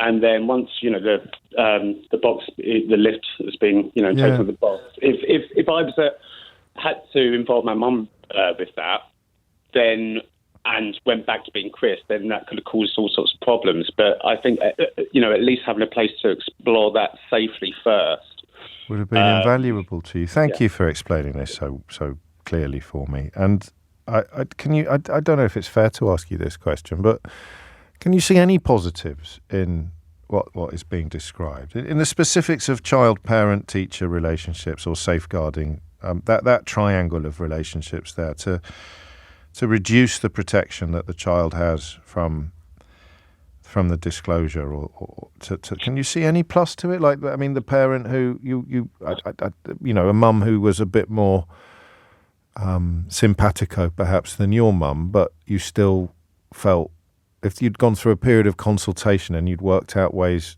and you took advice on how you could approach your mum with it. Do you see what I mean? A different Chrissy in a different universe with a different mum. This might be quite a good idea. Or not. Tell me I'm wrong if you want. Everyone's allowed to. I can't see how existing sort of duty of care, why that's working. It seems like. Well, that's what Nancy told us. That's what other safeguarders have told us. Chrissy, thank you. The texts have been surprisingly measured with a few exceptions. James, I can't believe you, being a parent, wouldn't want to be consulted in your children's decisions. Of course, parents should know, but as one of your callers said, the school and social services needs to make sure the family situation. Oh, you've completely misunderstood me, which is perfectly reasonable. But I mean, of course, I would want to be consulted. The word I used, it probably incorrectly, was shame to describe how I'd feel if my child didn't want me to know where they were. But of course I'd want to know, crikey. And I would do my best to help and to be supportive and to be kind. And if they felt I wouldn't be any of those things, I would be ashamed. But no, gosh, I'm not advocating for nobody ever being told. I'm just wondering about the children who don't want their parents to know. And I'm sure that neither of us, or I hope that neither of us would be in that category. It's 12 noon. 3 minutes after 12 is the time. Territory now that is a little bit close to something that is perhaps turning into my all-time favourite subject. And it is that relationship between class and aspiration, or indeed social mobility.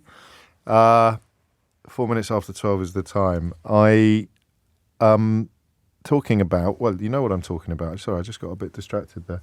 I shall reel myself back in. I couldn't remember what the word was. The word is grit.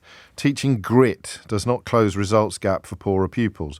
I think this is another conversation about public school swagger, which you know I find fascinating for a whole variety of reasons. But research has shown that teaching character and resilience is unlikely to play a major part in eradicating the attainment gap between disadvantaged pupils and their wealthier peers, right? So this is the idea that the confidence, there's a thin line between confidence and entitlement, and we'll talk about where that line may be another day. But the confidence you can instill in a young person will actually make them more socially mobile. Actually, it turns out that the relative underperformance of disadvantaged students has little to do with them lacking the attitude or mindset of their wealthier peers. This is research undertaken at Cambridge, Zurich, and I'll probably pronounce this one wrong as well, Tübingen University. They looked at 240,000 15-year-olds across 74 countries, looking at difference in size. It's good for the kids to be taught to focus on character and resilience and other issues, but it doesn't lead to improvements necessarily, either in the classroom or afterwards. Children from wealthier backgrounds were found to have higher levels of socio-emotional skills on average.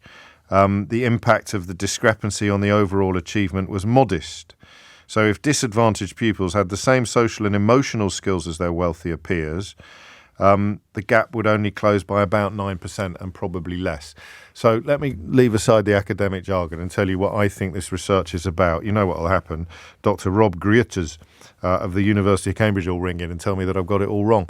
But I think it seems to be saying that the things that you can do in the classroom to increase a child's confidence will be good for the child, but they won't actually translate into better performance. Which leads me into a subject I've been wanting to talk to you about for a long time. It's not directly linked, but it's certainly tangentially linked. I remember this story. I remember it from about, it must be almost 30 years ago when, and the reason I know it was that long ago, because it was at a time in my life when I didn't take minicabs or taxis very often. I can't remember what the reason was that I was in a minicab. But I was, and the minicab driver told me a story. Now, it may not have been true. I had no reason to doubt it, but the story stayed with me. And it was a story about his athletics career as a younger person. And he told me that up until the age of about 13 or 14, he would, at athletics meetings, routinely give Sebastian Coe a run for his money. And he would even perhaps beat him quite regularly. As I say, I've got no proof that this was true, but I don't think even Sebastian Coe won every running race he went in from the age of 7 onwards. And then this chap who was telling me the story, for reasons that I don't recall, and he may not even have shared with me, as I said, it's nearly 30 years ago, he told me that he'd been taken into care and his athletics career dropped off a cliff. People were just not taking him to meets. I think his motivation probably diminished, and that was that. And Sebastian Coe went on to be one of the most famous athletes this country has ever produced. Subsequently, of course, a Conservative MP, which must have really, really hacked off Oliver Dowden, mustn't it? Do you think he knows that Sebastian Coe ended up as chairman of the Conservative? Talk about not staying in your lane. I suppose not for middle distance runners. They never stay in their lane. But has anyone checked on Oliver Dowden lately? Because he has such a fit of the vapours at the prospect of Gary Lineker expressing a political opinion when he finds out that Ian Botham is not only in the House of Lords but also a trade envoy to Australia, and that Sebastian Coe ended up in Parliament as a Tory MP and, if memory serves, as chairman of the actual Conservative Party. Oliver Dowden is going to have an embolism, isn't he? I talk about not staying in your lane. 9 minutes after 12 is the time. And I always remember that story because I am obsessed with the path not taken, as you know. 2 roads diverged in a wood and I took the one less travelled by. And that has made all the difference. It's partly a duality of being adopted. I've told you this before. I think it is partly the knowledge that there's another me in an alternative universe who didn't get adopted by my mum and dad. I'd still be me, biologically, genetically. I'd still be me, naturally, but nurturally, if that's even a word, I don't know that I would be. Well, I wouldn't be, would I? I'd be different. I'd have a different accent. I'd have probably different enthusiasms. I'd certainly have a different education. I'd have all sorts of differences. So who would be me? How much? I feel a bit like Trigger's broom now. You look it up. It's one of the funniest things ever on British television. But I would spoil it by trying to tell you in my own words. So what I'm touching on is this weird thing that I think you either understand perfectly or know nothing about. It's so strange. And I think it's got worse in the course of the last 80 years or so because, for example, well, I suppose the nature of journalism has changed. So when my dad, as a 15-year-old school leaver with no qualifications, decided that he wanted to be a journalist, nobody laughed. You know, his mum, I think one of the regulars in her pub was from a paper up the road, so he got a month's tea-making duties and managed to essay that into some paid work and off he went. But I grew up in a world where if you said you wanted to be Prime Minister, people would just nod and go, yes, I can see that. You're very good at debating. You think about what Eton College is like, where you'd say, do you know, when I grow up, I'd quite like to be Prime Minister. And they'd say, well, we've already had 20, give or take. I forget the precise number. I think that's what stories like this are about. I think you can teach all the swagger in the world, but the relationship between ambition and environment is something that I would love to see better explored. So and that's why I'm thinking of that minicab driver this morning. You know, but for a notch on a dial, but for a slight flutter of a butterfly's wings in the Amazon forest, this chap that you've never heard of before and never will again could have been the Olympic gold medalist. And Sebastian Coe would have had a silver or a bronze, depending on what sort of form Steve Ovett was on that day. So that's what I want to talk about. And I need your help a bit, as ever, with these sort of conversations, because I've only really got the experiences of my own life to draw on. But I look around at this notion of entitlement or public school swagger, and I'll tell you what it gives people. It gives them the belief that they can do anything. Now, some parents try to do that. My parents tried to do that, but I don't know that they can do it in quite the same way that a school can. If you're at a school and you say, do you know, I'd quite like to be a architect, for example, and no one in the classroom knows an architect. No, the teachers, I always remember you telling me stories about careers teachers, essentially telling you to know your place. You sometimes see it in the origin stories of exceptional actors or something, where a careers teacher has told them they should be happy with the job down at the local factory. The relationship, I might even jot that down, the relationship between ambition and environment is probably one of the most important indicators of how your life will go. So some ambitions are ridiculous. For example, I am prepared to admit at this stage in proceedings that I was never going to play in golf at Nottingham Forest or play Hamlet at Stratford because I wasn't good enough. It doesn't matter how desperately I dreamed or how hard I worked, or I suppose, you know, if it was North Korea and my dad was in charge, he could have paid someone to put me in the position. Have you ever seen that stuff on YouTube? There's a lad whose dad bought a football team and stuck him in the side. He's absolutely shockingly poor, but his dad owned the football team, and there you go. But apart from that happening, it was never going to happen. So those ambitions don't count. But ambitions, and you know, I would include sport in this, actually, because sport has a hell of a lot to do with access. It's a great-looking new film coming up. I saw it on the trailers last night. We had a traditional family outing last night, went to see one of the great classic Christmas movies of all time. Die Hard. And there was a trailer for a film called The Boys in the Boat, which I think is one of those tales of, lads from the wrong side of the track taking on the toffs at their own game. And I don't know how it ends, but it'd be a pretty disappointing film if they don't win. But imagine that. Imagine rowing. How you do that? You're growing up in relatively humble circumstances, and you decide that you want to be a rower or a sailor. What's going to? I mean, people are going to laugh at you. So I want to know how. I mean, the rare call, I think, the one I probably won't get, but I'd love to. How much more do you have to do to realise an ambition like that if you're not privileged? Now, it could be an architect. It could be a city trader. Although you've got that Essex way into the city as well, haven't you? Which I know a little bit about.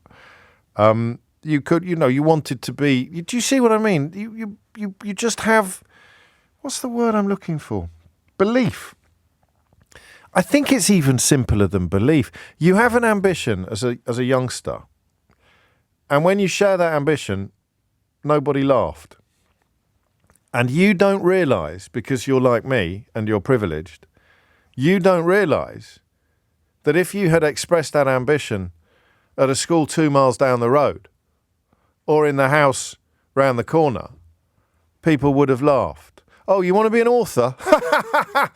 You can't even write a birthday. Do you see? Am I making sense? Because I think this is more important, actually, than confidence or swagger.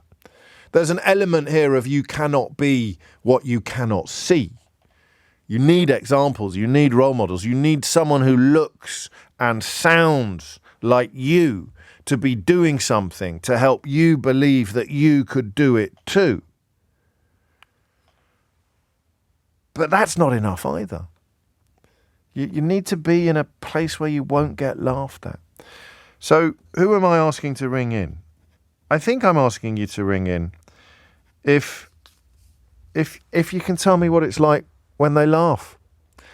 Ideally, you'll be able to tell me that you pulled it off anyway and they're not laughing now. Unless, of course, your ambition was to be a stand-up comedian, in which case you would hope that... That's not my joke, by the way. They laughed when I told them I wanted to be a stand-up comedian. Well, they're not laughing now. But also, actually, the rest of us need to join in on this as well. It's not just people who had to just work that bit harder, go that bit further to achieve their ambitions. It's about whether you recognise what I am describing. It's about what it's like. It's about the question of whether you agree with me that the relationship between ambition and environment is probably one of the most important things in life. And yet we've never talked about it before. And we're only talking about it today because it has popped out of some research that's not specifically addressing this actual issue. But there it is. The relationship between ambition and environment. So think about what your ambition was when you were, say, 15 or 20, right? And now think about your environment.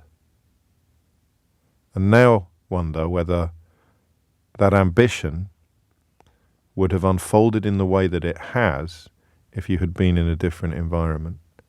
So if you had been in a less privileged environment, are you honest enough to admit that that ambition probably wouldn't have been realised?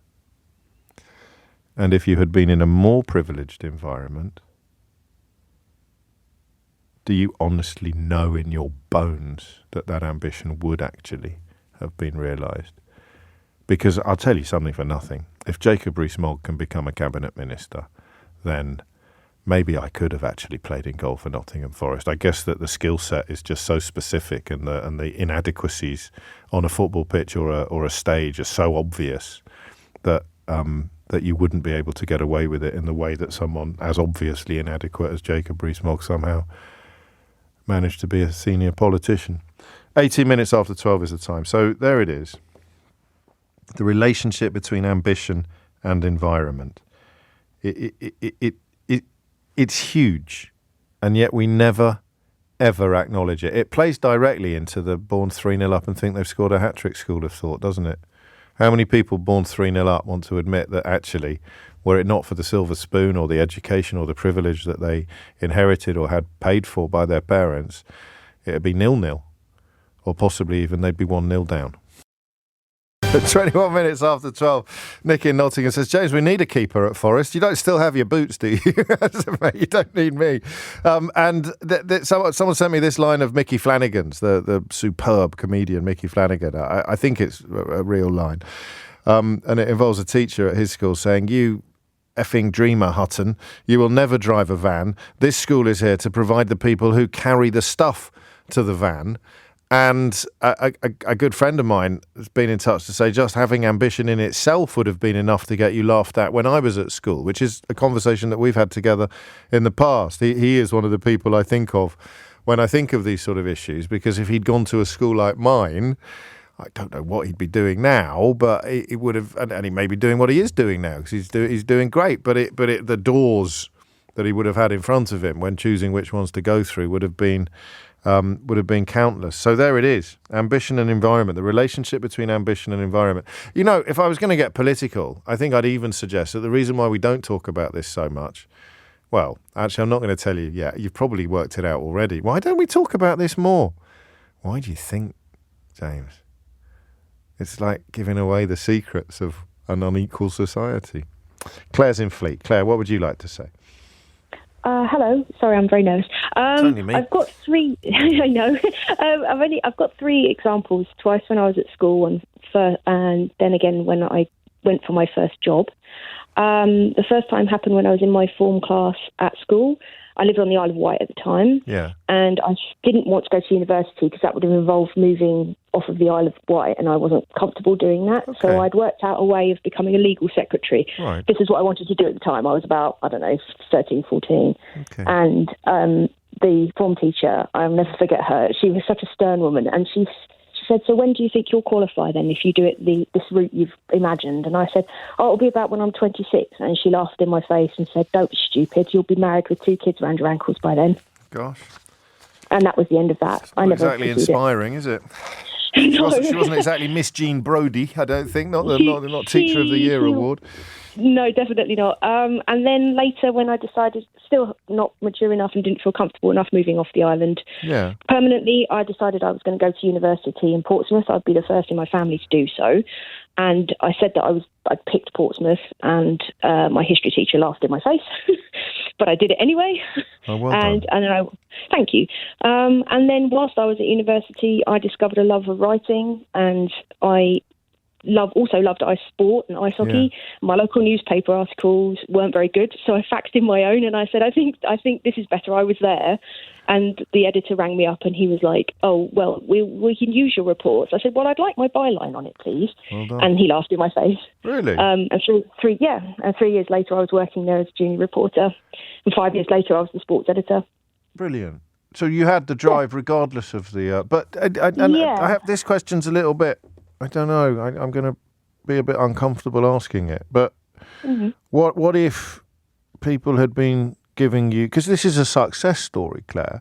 But the whole topic is about, in a way, where you would be now if every one of those experiences you'd had been the opposite. If every time you'd spread your wings or reached for the stars... I'm turning into a karaoke tribute. Every time you'd reach for the stars...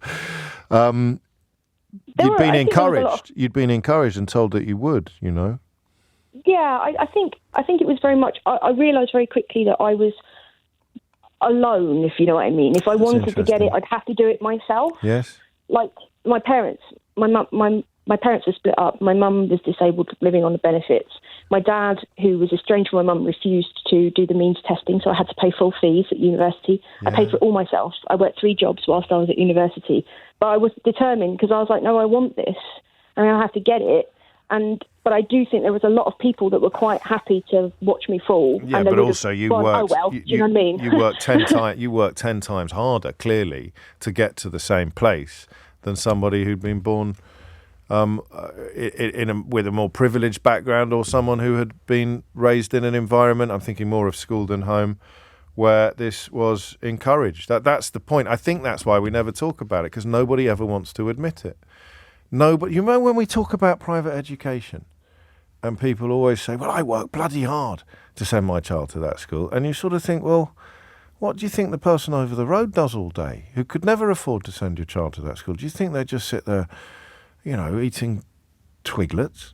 That idea, God, man, it's one of the first gigs I ever did. Before I was even on LBC, I did a show for Radio 5 live. It was like a post-Big Brother experiment. And we got a bunch of people from all different backgrounds to come in and have political debates, and they'd be voted off one by one. It's actually quite a good idea. I might bring it back. I wonder who owns the format. Anyway, there was one person there who was adamant that going to private school and being in the sort of environment that I grew up in didn't give you any advantages at all in life. And I was on a scholarship, I worked bloody hard, and you just sort of think, the fact that your parents even knew that scholarships existed puts you in a even then it sort of stuck in my craw a bit, and that was over 20 years ago. Thank you, Claire. 12:26 at the time. Joe's in Stroud. Joe, what made you pick up the phone? Yeah, a couple of things. I think my sort of career path was hugely influenced by my upbringing. Yeah. My parents were really very religious, Okay. and therefore sort of drummed into me the idea of being humble and, accepting my lot, and God will give you just what you need and no more. And it affects me in two ways. Firstly, I was brilliant at cricket as a little lad, and I used to I won an award for playing.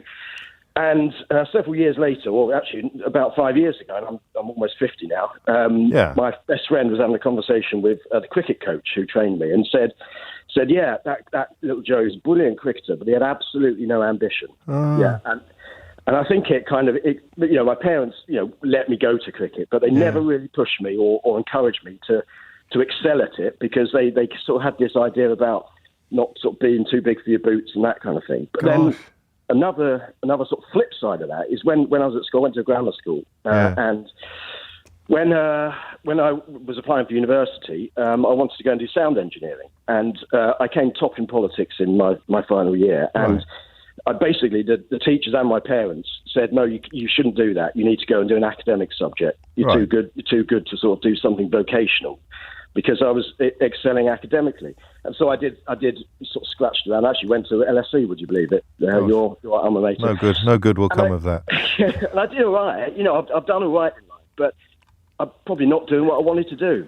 That's the opposite in a way. That's well, it isn't, is it? That's a sort of a hierarchy of aspiration that's not fair, because it's not looking at what you're good at and what you would excel at. It's looking at what society, from their point of view, values more, a proper degree. It's like that Maureen Lipman character talking about anology, isn't it? Whereas the cricket thing, what did you feel when you heard him describe you as not ambitious, or you heard really upset? I bet it did. Because I feel as if I now do a job which, I'm successful. I'm a director in a company. Good. But I'm deeply, deeply stressed, because I'm not doing what I love. Really? So I get by. I'm successful because, when you have a certain amount of aptitude, you do best at what, you do your best at it. So I've managed to achieve, but very stressed and you've crammed yourself into a hole that is a different shape from you. Yeah. Exactly that. And you probably wouldn't have done that if your parents had raised you to believe that the sky was the limit and that you can do whatever you want. Exactly. Whether that be academic or vocational. Or vocational. How good were you? How good were you at cricket? Well, when I was about sort of 12, 13, I played for Kent once, and was a really fast bowler. So if you'd had, I mean, that combination of say I want to play for England one day, and people around you saying that's possible, you could do that. But they'd have to be at home as well, wouldn't they? Yeah, exactly, because your parents influence you so much. And they'd have to be at home. Easy to blame your parents, isn't it? But when you're young, they're one of your biggest influences. Or you don't go all Philip Larkin on me, Joe. Or you have an extraordinary experience at school, but that's 100 times more likely to happen I know you went to grammar, but at a public school. So if you went to my school and you were pretty good at rugby, the bloke that was head of rugby used to play for England. So if you said I'm going to be an international rugby player one day, no one would think that you were getting too big for your boots, or that you were... I mean, that's an extraordinary comparison, actually. I'd forgotten that because he was my French teacher. He taught me French. That's why I still speak French in a Yorkshire accent. But he played fullback for England in that famous game at Cardiff Arms Park when we beat Wales. And therefore, off the top of my head, there's 3 lads who were around my age at school who went on to play international rugby, 2 for Ireland and 1 for England. I bet if they'd gone to your school, they wouldn't have done. No. Whoa, No. Thank you, mate. Thank you for that, because it's a funny one, isn't it, the path not taken? I think that's Robert Frost. There you go, Philip Larkin and Robert Frost. Those are the kind of literary references that my parents paid a fortune for. Amelia Cox is here now with your news headlines. 12:33 is the time. The relationship between ambition and background or environment, whatever you prefer, is, I would argue, I know we've touched on these issues a million times together, but the sheer importance of it, and the reason why we don't talk about it, for example, the media and the political establishment don't talk about it anywhere near as much as they talk about, I don't know, trans issues or small boats, is because it would give the lie to the whole of our society, wouldn't it? So just imagine if you had the same talents and the same aptitudes, and you'd grown up in an environment where people were constantly telling you and truly believing that you could be anything you wanted to be, where would you be now? As opposed to know your place. So that is, I think, probably the biggest thing that parents pay for when we send our children to fee-paying schools. Just that you can maybe do some of it at home, but you can't do all of it at home. Then you can't be what you cannot see. 12:34 is the time. Catherine's in Torquay. Catherine, what would you like to say? Hi, yeah, Hello. I was just ringing because there was a couple of things that resonated with me on your Good. topic. First of all, I work at a local university, and in this specific area where we run programs for school students to encourage them to apply to university and give them contextual offers to mitigate for the fact of their environment not being as privileged. So students are young carers, care leavers, disabled, from low-income families, low participation neighbourhoods, free school meals, those sorts of things. Thank you. How big a part of your job is it to persuade people? That's my whole job. So Right. I've worked in that for the last 3 years, but also teaching before that students from disadvantaged, supporting them with study skills and things. But my whole job now is to run a programme that supports those students, and we must have about 1,000 students a year from across the country come onto our programs, and then we would give them, if they complete those programs, which is just attending kind of lectures and getting more familiar with the campus, we would give them contextual offers, so grade reductions and bursaries and scholarships to support them. So it's funny you say not many people speak about it, but for me, it's my whole. It's your daily life. Well, I was asking more. Yeah. I was asking more about how much effort you have to put into persuading the young people that they should do this. So how much resistance you come up against to the idea that they can do this. You need to say, no, of course it's for people like you. Yeah, well, the thing is, I guess it's sometimes not reaching the most kind of students from the most deprived areas. Sure. Because as I was saying to the person on the phone before, within education and where we are in a deprived area in the southwest, we see lots of students that are in such kind of worse off conditions that they never get to that point where they're able to think about their future and think about their potential. So, and my husband's a lecturer, and he works with those kind of students that aren't even at that point. Whereas for me, the students are applying for these programs, so they're kind of halfway there, but they've got some sort of disadvantage. But yeah, for other students, we were saying, you've got Maslow's hierarchy of need in education, where you're looking at the bottom, just food, shelter, love, sense of belonging, before you have to have those blocks, underneath you before you can get Before you can move on to the more, So that bit's really difficult in education, especially in these, in more deprived areas, to get the students to that point. But I guess for me, I'm lucky that the students are kind of, they are already. So they're quite motivated in a way before they get to you. Finally, Catherine, when we. If I've understood you correctly, you would put an environmental issue on the same page for this form of mobility as a disability or something like that. They're both going to be having a similar effect upon a young person. Absolutely. We think a lot about social, emotional kind of issues as well. And me personally, another reason I wanted to ring in, you say, where would we be? I always imagine I'd be on Strictly Come Dancing as a special dancer, because I was adopted. I was in care till I was 6, and that left really quite a lot of traumatic kind of self-esteem issues and emotional. And that's why we work with young care leavers. And I was always into theatre and dancing at such a young age. But as I grew up and into those awkward teenage years, I never had the self-confidence to go, I was just shy, wouldn't, say boo to a goose. And even though I was desperate to do those things, I was just too crippled by, And that's chicken and egg, isn't it? Because you have been like that if you had been raised differently, if your child probably not. Probably you would have felt a little bit more entitled to the kind of stuff that you were intimidated by. Yeah, or just had the confidence and not worried about if people like you, or do you look stupid? Or I guess all people go through those things, but with care leavers, it is on a different kind of level, because you have that rejection kind of issues and things, and so that's why. You could argue that public school boys do as well, because they've been sent away to boarding school by their parents. This is a therapist's goldmine, but of course we are taught to tamp down all those feelings and to silence any questions of self-doubt with questions of self-assurance. And that is, I think, a neat explanation of how you can end up with people like Boris Johnson and David Cameron in charge of an entire country, when certainly in Johnson's case you're categorically and clearly unfit to be so, but you believe that it is your birthright. 12:39 is the time. Sam is in Walthamstow. Sam, what would you like to say? Your question was really good. So thank you. First time for everything, Sam.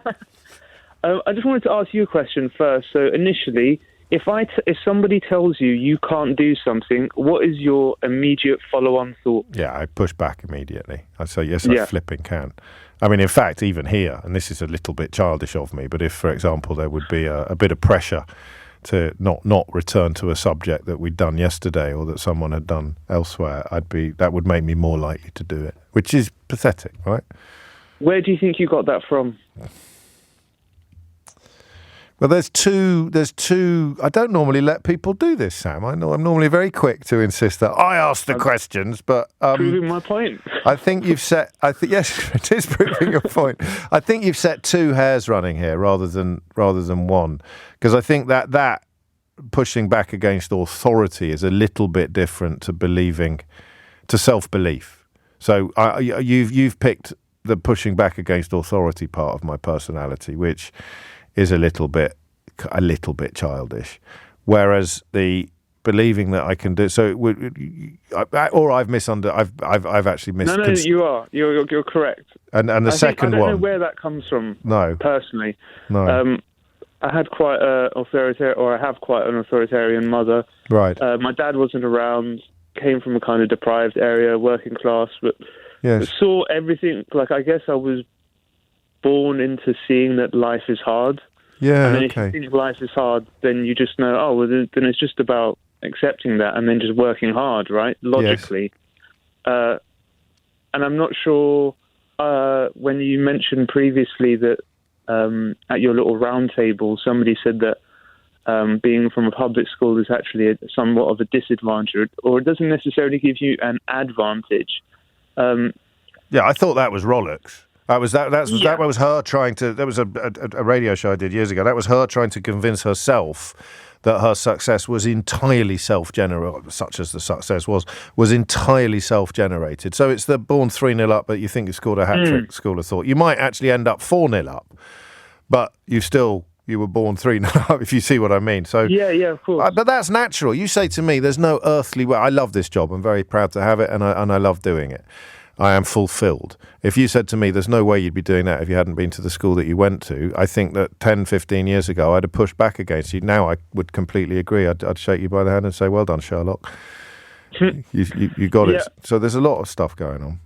There is a lot of stuff. I think environment is definitely very key, but there is something internal within every human being, because we are human beings. Yeah. That kind of, that you essentially, whether or not you get a chip on your shoulder, I think is actually a great thing. If you can get a chip on your shoulder really young, then that can be fuel. And it also depends what you call it. You call it a chip on the shoulder. Someone calls it something to prove. You've got something to prove. You're a man in a hurry.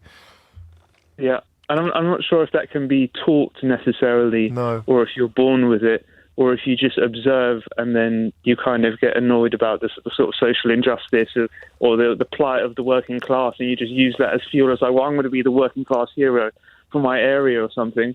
But there's no... I think it's hard to decipher exactly where it comes from. It's definitely a range of places. But I think one interesting example is...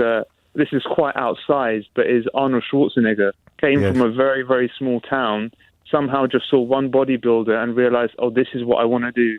And then because he saw that bodybuilder in films, was like, oh, I can use the bodybuilding to go into films. Yeah. And then, even though in his example, he always constitutes it down to his environment, the fact that he had people around him that were kind of supporting. But you're right, he still needed to be possessed of something extraordinary. Indeed. But without the environment, so the ambition is there, and it's an extraordinary ambition. And I loved his new book, but I'm never entirely sure. And he doesn't fall into this trap.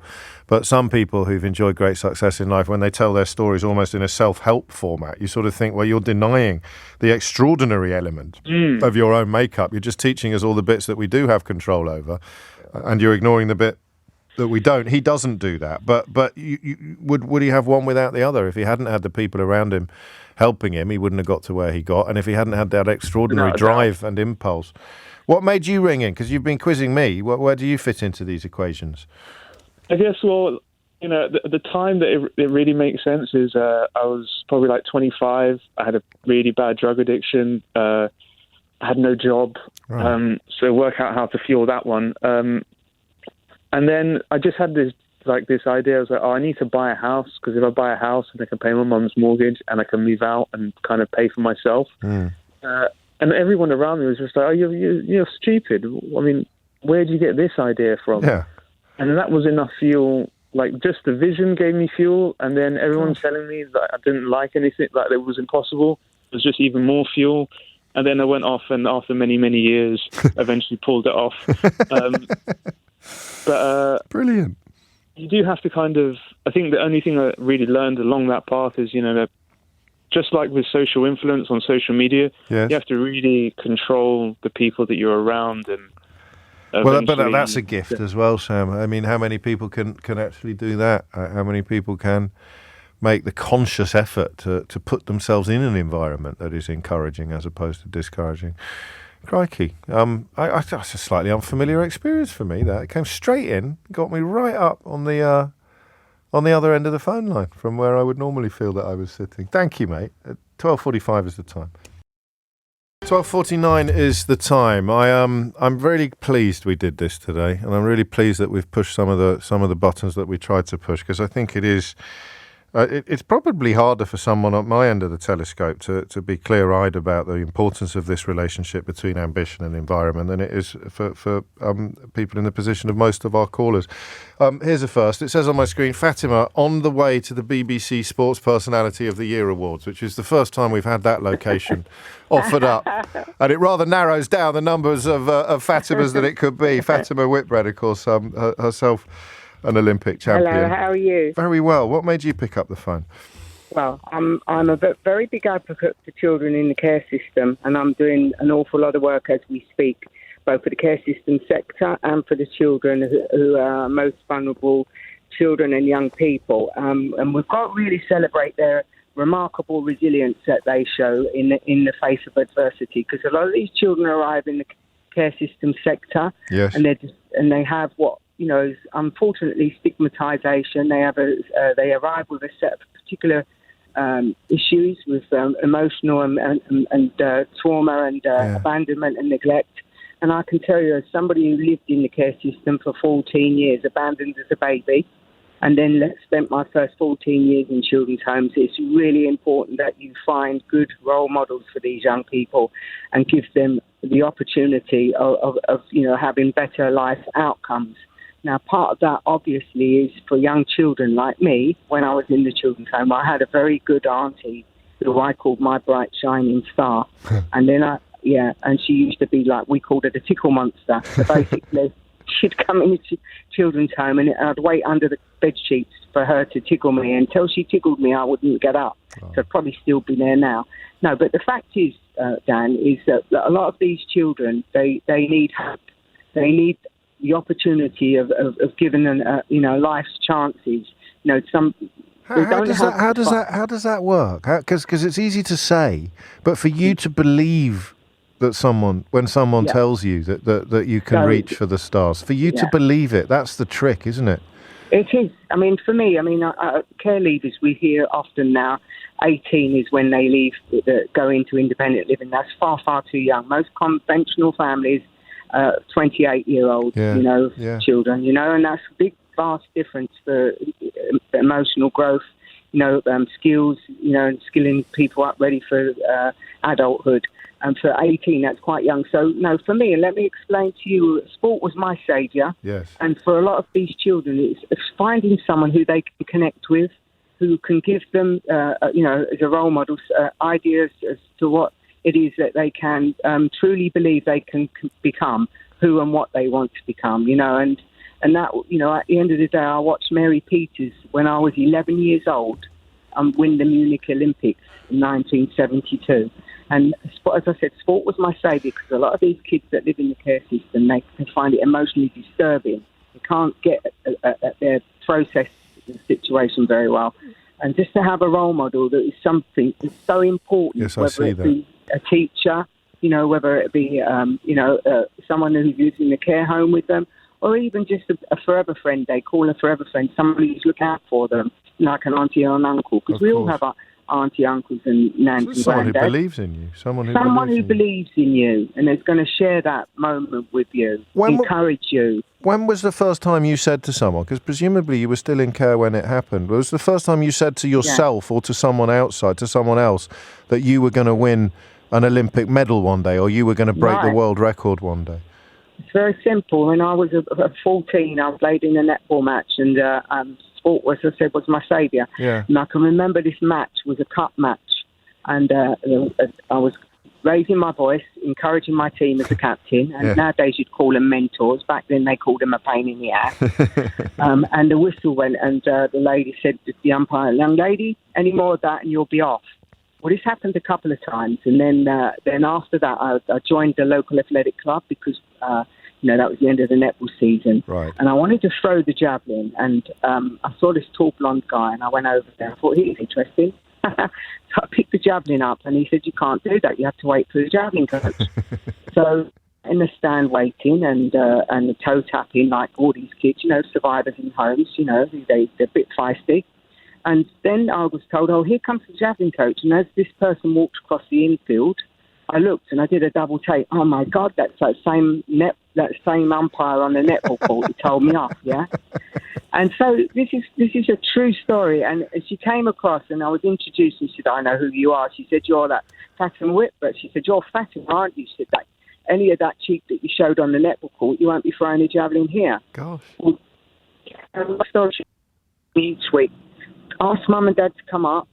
You've got some talent. Let's get you on, a certain javelin and boots, and let's get you in a competition program. And I just loved my head. So then she said to the shot put coach, Jack Grinny, "What's wrong with Fatma's hearing? She got a problem with her hearing." So I said, "No, why is that?" He said, "Well, every time I ask her to bring mum and dad up," he said, "Don't you know, she's one of the kids in the children's home." Oh. So with that, she gave me a javelin boots and a javelin the following week. She said, "These boots might be too big for you." She said, "I've had somebody who's retired. Stuff them with paper," she said, "and you'll be able to throw." So within I took the boots back, and I was showing one of the house aunties in the home, and I smashed the French windows. And so I was always getting in trouble because I was outspoken with looking after the other kids. So I got a month's ban from going out. And then one of the schoolgirls came back who was in her team, said, "Mrs. Whitbread thinks you're bunked off and sold the boots and javelin. You're not interested anymore." So I thought, I can't have this. So I went into the front room at 2 o'clock one morning, got out of my ignorance and air malumbrats. I put, "Dear Mrs. Whitbread, sorry I can't come to the track anymore and throw the javelin. Only I smashed the French windows. But one day I want to be the best javelin thrower in the world." And I stuck it down and I put Mrs. Whitbread, St Chad School, posted it through the post box the following day. And, it took a couple of weeks. And then I heard the phone go when I was in the garden. And I put my ear to the window. And I heard the house auntie saying, no, she can't come up. She's been really naughty. But Mrs. Whitbread must have been quite persistent. And within a week, I was back at the track frying. And then she said to me, would I like to meet the family, have tea? And then a week after that, she said, during the summer holidays, she said, why don't you come and stay with us for a couple of weeks? And at the end of that couple of weeks, I met her 2 boys and Mr. Whitbread. And Greg and Kirk were only 4 and 2. And Greg said to his mum when I was leaving, oh, God, do we have to take Fatima back to the shop? Oh. And so, but by the time I got back to the children's home, Mrs. Whitbread said to me, how about, she said, would you like to come and live with us? She said, and be a Whitbread. And so the moral of the story here, right, Dan, is to say there are some incredible people out there, and fate has it. And if you give a child some hope and there's a little bit of luck, there's nothing they can't achieve. Because you know the history of my story. I do. Well, I know more about it now. And I suppose the point is that the more opportunities you have and the more people you meet, the more likely you are to find the one that can change your life. You've taken me up to the end. We've almost run out of time, but thank you for that. Thank you. Watch also BBC tonight. I will. Well, you're a former winner. Sorry, James. That's all right. Don't worry. I'm a former winner, James. But watch tonight, and please go on FatimaCampaign.com and support me to help change and rejuvenate the care system sector help these young people, because that's exactly what you're talking about. Exactly what I'm doing. If when you've got time, we'll get you on my podcast as well, so we can talk about this in a lot more detail. Yes, James. Thank you very much. I'd love that. Thank you, Fatima Whitbread. Well, what a story. Well, I didn't know half of that, and I thought I knew quite a lot about her career. That's it now. I'm glad she called me James at the end. She called me Dan for the first 4 times. Okay. I worked with somebody for about 8 years who called me Carmel every day. I didn't have the heart to tell him. There comes a point where you can't, doesn't there? I think he just saw an Irish face and thought, I'll have a stab at Carmel. That'll do. If you missed any of today's show, you can listen back to the whole show podcast on Global Player, where you can also pause and rewind live radio. You'll find all of LBC's shows to catch up on, as well as the best video clips from LBC and other global stations. Pause and rewind live radio on Global Player, where you're always in control. Download it for free from your app store or head to globalplayer.com.